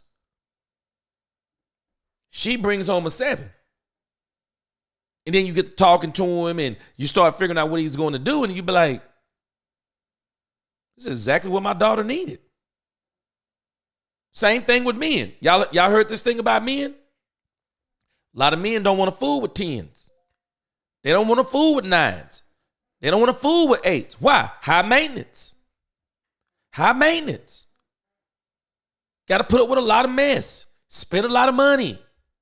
They think they ought to be treated a certain type of way. They don't want just respect. They want you to bow down. And so you think about what a lot of men are doing these days. A lot of men, they're like, what? I'm going to let that 10 make it. But this 7, she'll work with me. She'll listen. She'll help me build. She'll be at my side. She'll be there when I need her. She'll lift me up when I'm down. I won't have to always be putting in. And so, you think about Brian Schotty. Okay, he might not have a great quote unquote game plan, but he can put together a game plan by saying, hey man, I went and looked at what the best of the best were doing in the league last year. This is what we're going to do this year.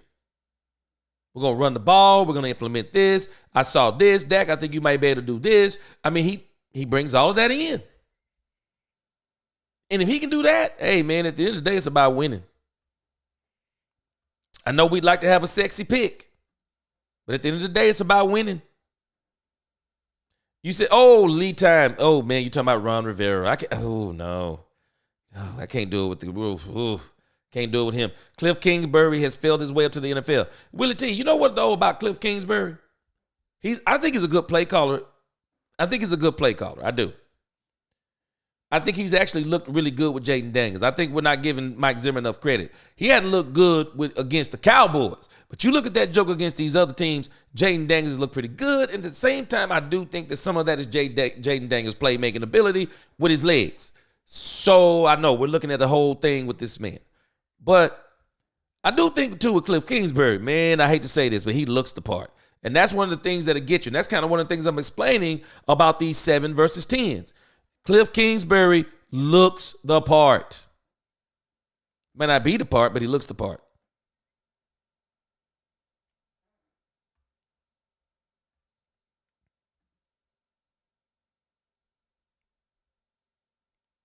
What did you say? Ice Cold said, dang it, I don't give F at this point. My team will get Timu, so whatever. Hey, I'm telling y'all, man, Mike Schottenheimer is a weird pick to me. Because can you really say anything bad about him? And this, I think this is why everybody is so caught off guard by Brian Schottenheimer. I mean, what can you really say about him? We haven't seen enough lately to say what he is or what he isn't. And I do think that some of this is the Cowboys are liking this dude. Matt Nagy is worse than McCarthy. Okay. Y'all hated the West Coast offense. What do you think about his offense? Okay. And you know what, too, Willie T? I think we have to look at something else. Jay Recruiter was saying this the other day. These players matter. Players matter. And sometimes you got to be careful. You may be looking at an OC that you think is an absolute genius. I want to see what Ben Johnson does. Ben Johnson was loaded on offense. Ben Johnson's loaded on offense. So sometimes your X's and O's looks better depending upon the Jimmies and the Joes, or looks worse depending upon the Jimmy and the Joes. And I think Kellen Moore, now we're not going to ignore this about Kellen Moore. Kellen Moore is he's with the best team he's been with. And in particular, this is the best running attack he's ever had. I mean, I'm talking about quarterback, running back combination. This is the best he's had. When you're talking about Jalen and Saquon running, man, and you're talking about the tush push, man, you think about what the tush push does to your playbook. Man, you don't even have to figure out exotic plays down there on the goal line. We already know what Philadelphia doing. Who don't know what Philly doing on 3rd and 1, 4th and 1? Who don't know what they're doing? Who don't know what they're doing on the goal line once they get to the 2? Who don't know what they're doing? So you think about how that dramatically changes your playbook. So in some of this stuff, we're probably looking at the X's and O's and the Jimmy and the Joes, because I don't find it to be strange. Kellen Moore has not looked the same without Dak Prescott. Kellen Moore, but Dak has still looked good without Kellen Moore. He still looked good. So some of this stuff be players. I'm interested to see what Ben Johnson does. I am. No, Willie T, you weren't talking about him being young. You were talking about his experience. And I think that may be one of the reasons why they haven't chose Kellen Moore, because he's young and inexperienced. You got to think about it. When he first came up for an interview, Willie T, he would have been what? 34? 34, 35? I mean, he's just now 37. 3 years ago, he would have been what? 34, 35? He would have been, man, you want to talk about wet behind the ears. Inexperienced. And that may be one of the reasons. And that's why I went back to his youth, because of his inexperience. Herbert and Hurts both look terrible under Moore.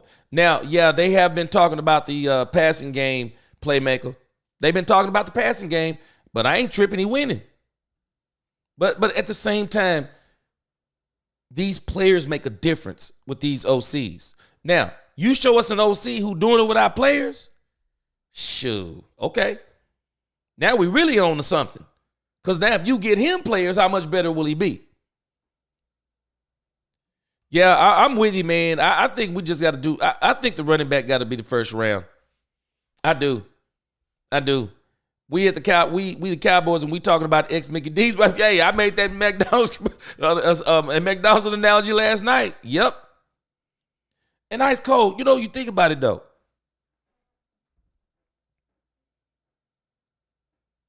What can we say about Brian Schottenheimer? I just don't know if we can say anything bad. I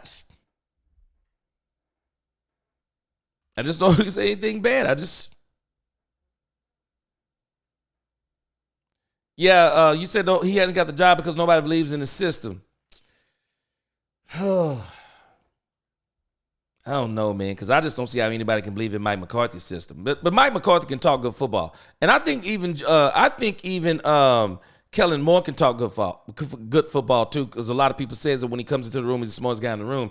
But also, I think some of the things Willie T, I don't think it's so much his system. I think it was just the inexperience too. You're just not going to find a lot of people hiring a 33-year-old coach, 34-year-old coach. I think even when I was looking at this, I can't remember what they said the youngest coach was, because that younger coach equals experience. Now, Kellen just didn't have the experience, but he's getting the experience of the interviews. Book it. Kellen Moore will be a coach in this league in the next 2 years. Somebody's going to give him a shot. He said, let me get McNothing with extras. Yeah, that joke is salty. Robert Blackwell says Kellen can call plays, but he doesn't know how to scheme. He just has the plays. He doesn't know how to set them up. Okay. Yeah, I'm telling you, he's going to get an opportunity. Somebody's going to give him an opportunity, because at the end of the day, he's just going to continue to mature and grow. And I think Philly has really helped him. You know, maybe it's helped him to see the benefit of running the ball. Doomsday, I don't really get all the vitriol towards Kellen Moore. Yeah, I said the same thing. It's all based on what the media says. I just hear everyone parroting media taking points all the time. No original ideas at all. Yeah, I'm the same way with Kellen Moore.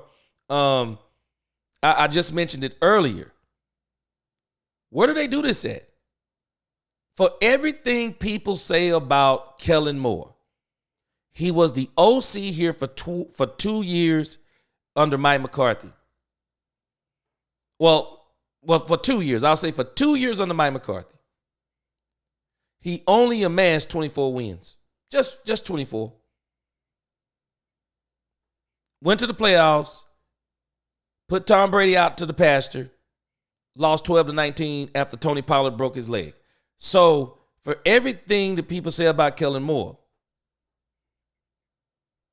I don't know what else to tell us. I mean, somebody said his game is fool's gold. I don't understand how it's fool's gold. I mean, doggone it, who wouldn't take fool's gold of winning 12 games a season? And just like Mike McCarthy, I thought that was one of the dumbest comments that Mike McCarthy made. He just want to run up the score. Yeah, me too. Shoot, run it up. All right, let me scoot down, guys. I'm getting ready to get off here about 1 o'clock. Let's see what we got here. Let me come a little further down to some faces I don't recognize. What's going on, AK? Let me go back further down. Willie, let me start with you again. Brian Schottenheimer's like a girl. Guys just look at and said she good people, but we ain't trying to smash, but we want her.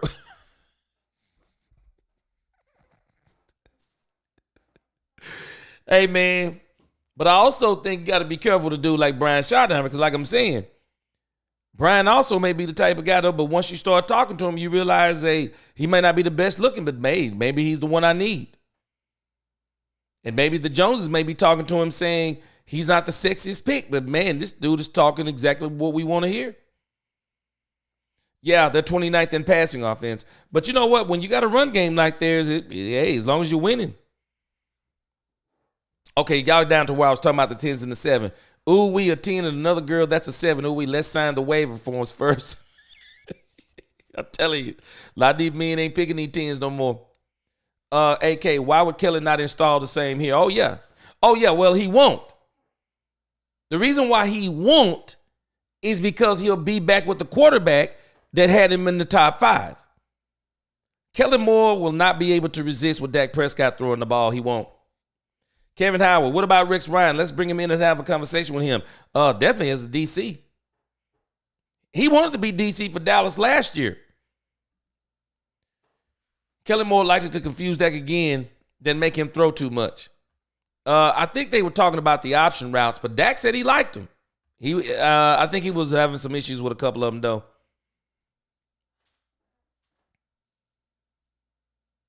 Let's see here. Tony Simmons, what's going on?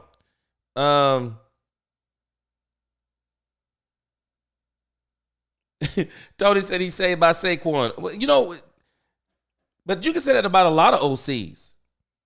You can say that about a lot of OCs. The players matter. Purple Soul, that cynical G in the present for the man or woman rated as a 7. Hey, you know what? I don't know if it's depressing. I don't call myself a 10. I really don't. I don't call myself a 10. Hey, some people might think I'm a 4. I bet you this. You saw my wife. You gonna, hey, you see my wife. I'm just telling you. Sometimes you're looking, sometimes we're trying to look at outer beauty. We're trying to look at the glitz and the glamour. We're looking at all of the things that appease our outer part, but we're not looking at sometimes, okay, we're looking at what we want, not realizing what we want isn't always what we need. You think about it. I saw a psychiatrist say, she said for every man that's married to a 10, there's a man somewhere depressed. High maintenance. And y'all remember this era where the women were talking about, yeah, man, I want a bad boy. Dragging them in them streets. Ooh, I want a bad boy. You do know he's bad, right? And then sometimes they think, oh, we can turn him good. You can't turn a bad. I'm not saying you can't, but the chances of turning a bad boy good is very slim because that's why you wanted him. He ain't turning good for you.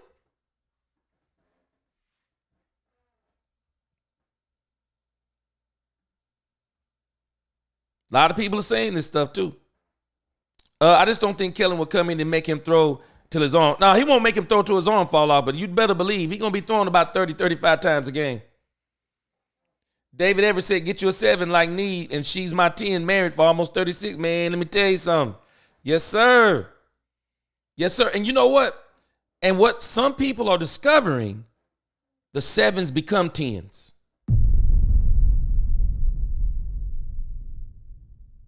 Because you help elevate her while she elevates you.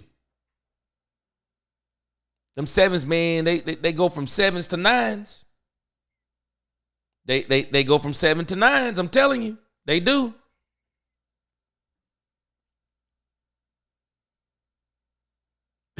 Let's go. Oh, man, Purple Soul. Let's see here. Let me get to some more comments, boy. Y'all killing me tonight. Tony says Cliff could handle Kyler.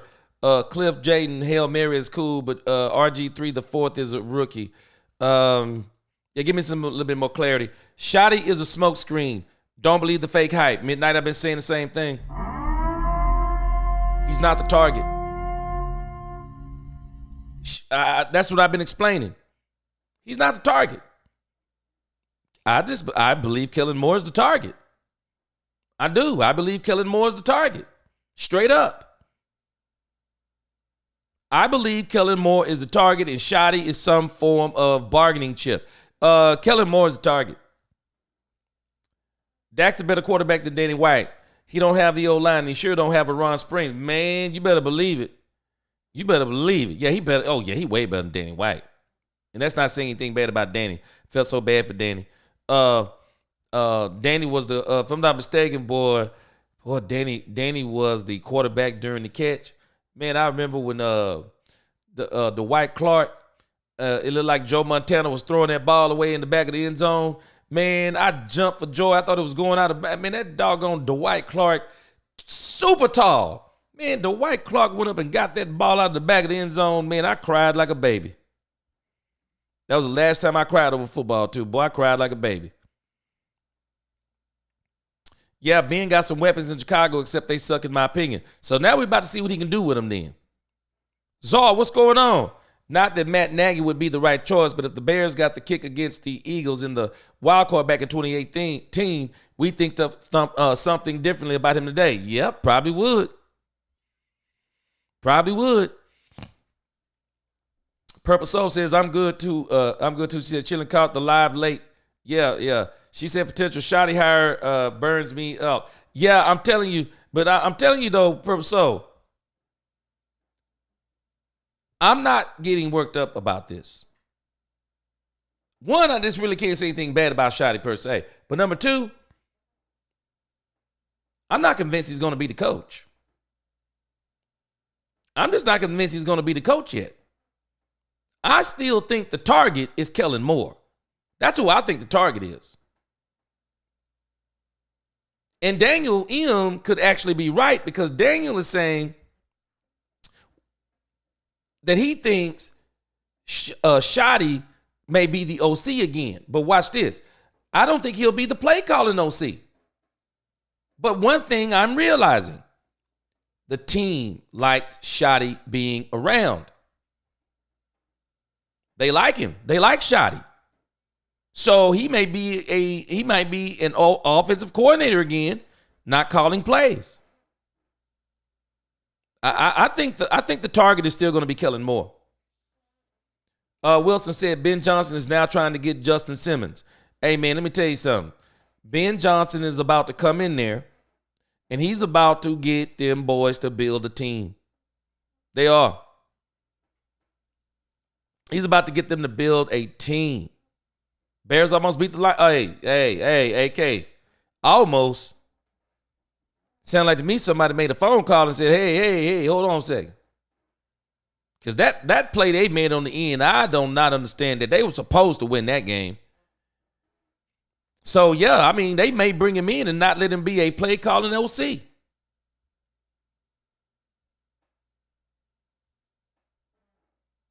Yeah, I caught that game. I know what you're talking about, for sure. Yeah, I know exactly what you're talking about. Yeah, Kellen Moore is 37 years old. So I'm thinking one of the reasons why he didn't get some of those jobs earlier was because he was inexperienced. But he's getting some experience now. He messed around and go to the Super Bowl. Y'all know how this league is. That joker will be a head coach. And it may be this year. Maybe this year. Yeah, I think they will be competitive with Ben Johnson, AK. I think they will be. Wilson, facts. MJ saying what was exactly a shot coming from basketball that knows what a winning franchise. Okay, I got you what you're saying there. Golfin said, I watched every game Danny White played. Ron Springs is one of the best single backs in the 6-9 years of fam. Emmett Moose Door said, okay, I'm glad you mentioned that, because I will be, once we really get out of the football season, I'm going to be doing some of the top Dallas Cowboy players ever. I'm going to be doing some stuff on some of the top Dallas Cowboy players ever. So y'all be on the lookout for that. Y'all also make sure you be on the lookout. My subscription service is up. Please support the channel.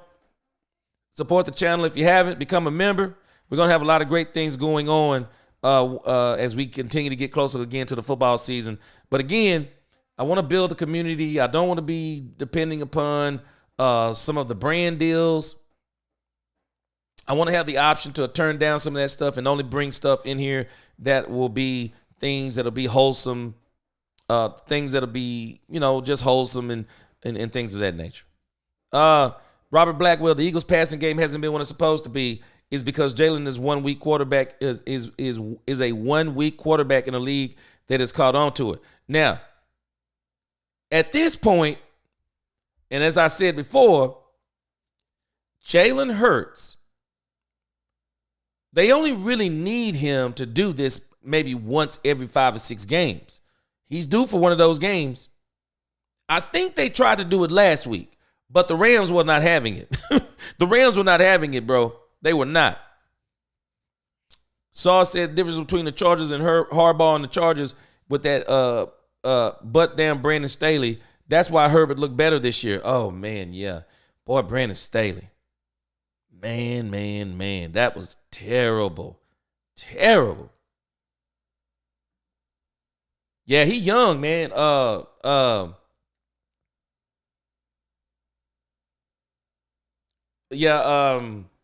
sorry. Kellen Moore is a youngster. Yeah, he's a youngster. So he will be the youngest coach. He'll be the youngest coach when he gets hired. He says, "Do you know what the no identity system? Do you know what the no identity system Kellen Moore is trying to run?"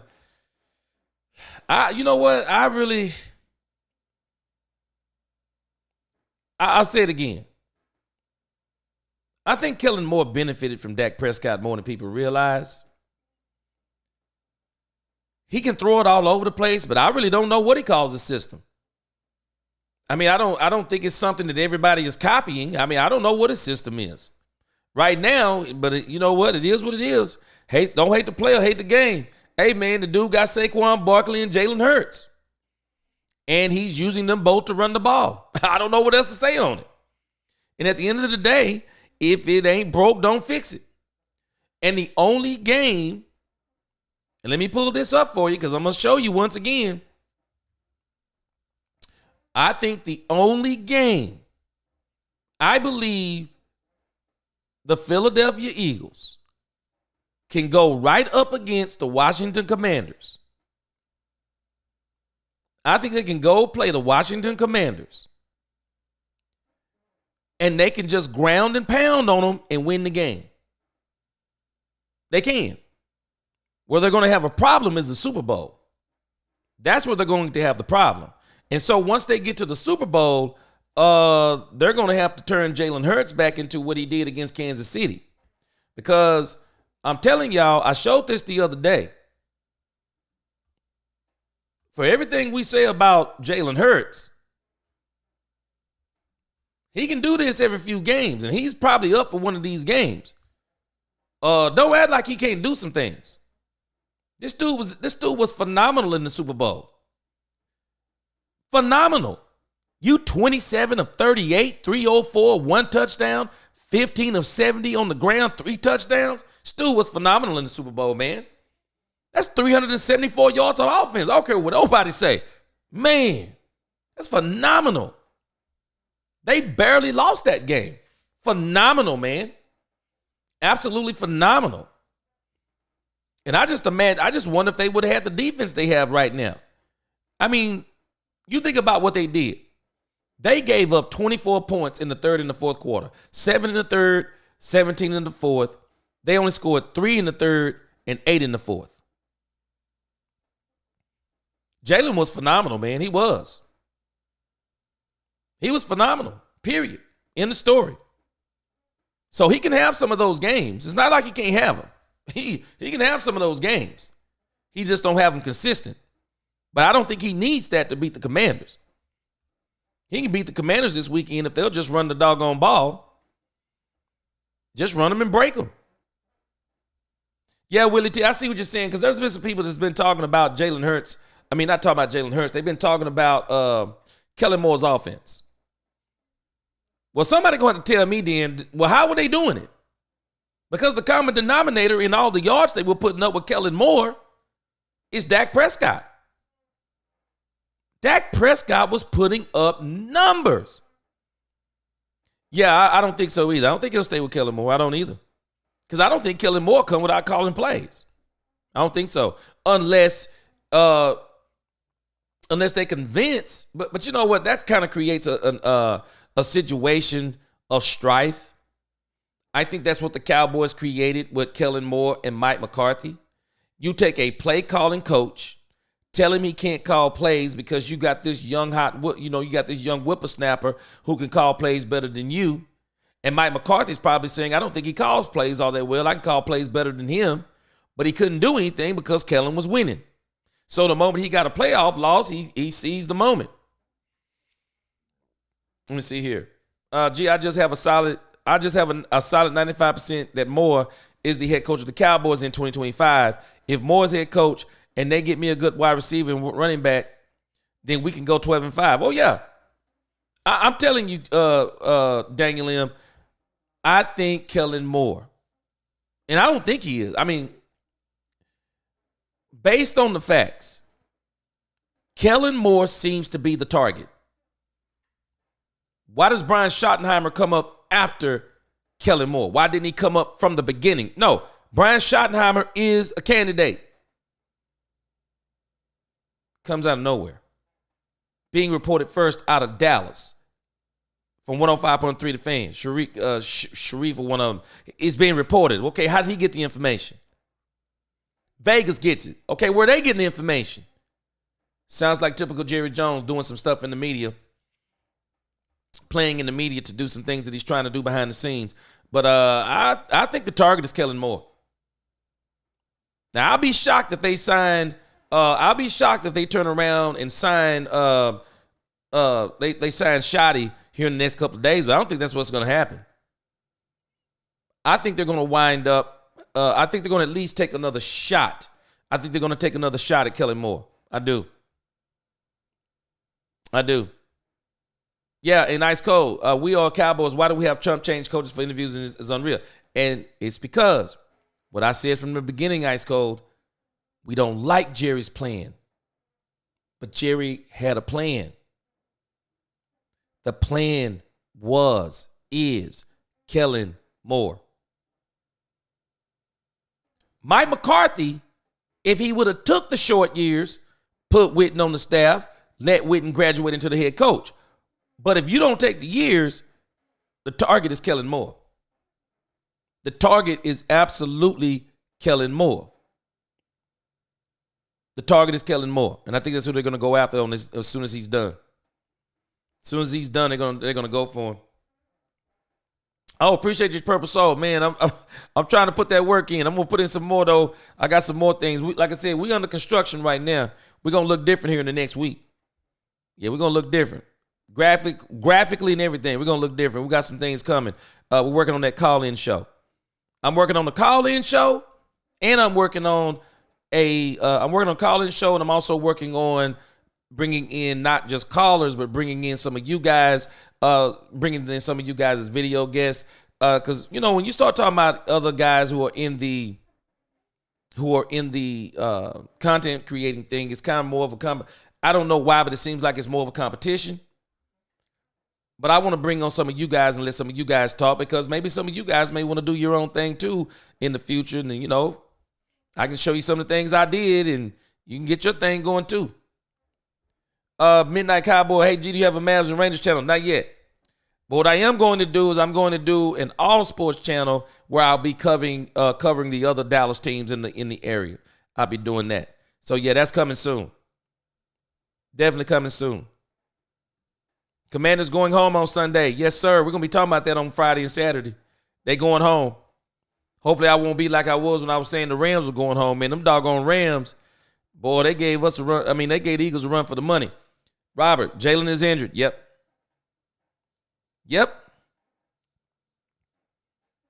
He's injured. So you already know what they're going to do. They're going to run the ball. They are going to run the ball like crazy. Get ready. I'm not going to be surprised if Saquon Barkley going to have another 200-yard game. Gainwell may even have close to 100. But I still think even with Jalen Hurts being hurt, I think they're going to still be way too much. I think they're still going to be way too much for the Eagles. I think they're still going to be way too much for the Commanders. Purple Soul said, my only hope is since the Jones love Kellen, that they'll allow him more freedom and thus Dak would benefit too. And I'm telling y'all, no matter who the OC is and the head coach, no matter who the head coach is, if the Dallas Cowboys get a running back in the first or the second round, a wide receiver in the first or the second round, and top it off with a true defensive end or a good defensive lineman in the third round, I don't care who they get.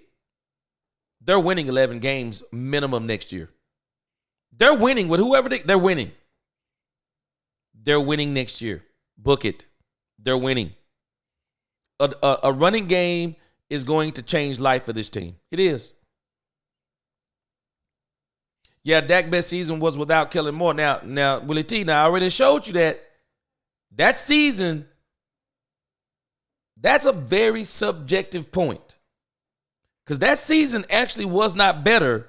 That season actually was not better without Kellen Moore. Because if you go back, I got that right here. Then I'm going to close out. But if you go back, I don't agree with that. People act like Dak Prescott had his best season under Mike McCarthy. I'm not agreeing with that. I am not agreeing with that.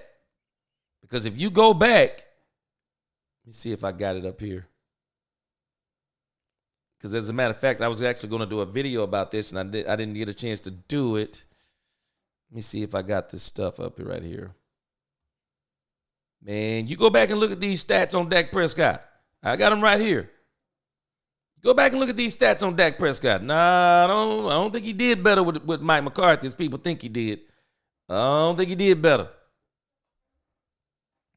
Again, see, we're looking at the year previous when Dak played 12 games in 2022. That's the year we're looking at. But in 2022, the Cowboys won a playoff game. Let's look back at 2021. Man, you look back at 2021. I'm sure this is Kellen Moore. Kellen Moore in 16 games. 16 games, Kellen Moore. 17 games, Mike McCarthy. Kellen Moore, 411, 410. 597, 590. 68.8, 69.5. We're talking minimal 4,483. We're talking one less game. What happens if Dak plays that other game? I'm sure he eclipses the 4,500. I'm positive he eclipses that. The 7.5, I'm sure he beats that average, 7.5 to 7.7. 265 yards a game. Look how many yards Dak had per game in 2021. That's not an objective point. He was 280 yards. He had one more touchdown, one more interception. His rating was 104.4 versus 105.9. TD percentage was higher. So you're talking a 1% difference on one less game. I guess if we want to kind of split hairs here, let's stop acting like that he rolled up in there and had a 5,000-yard season. 40 touchdowns. Nope. He actually had one more touchdown. He had a few more yards. He didn't look that much better. No, Dak looked good in 2021 also. But Dak's going to be good regardless of who. I believe he's going to be good whoever the coach is.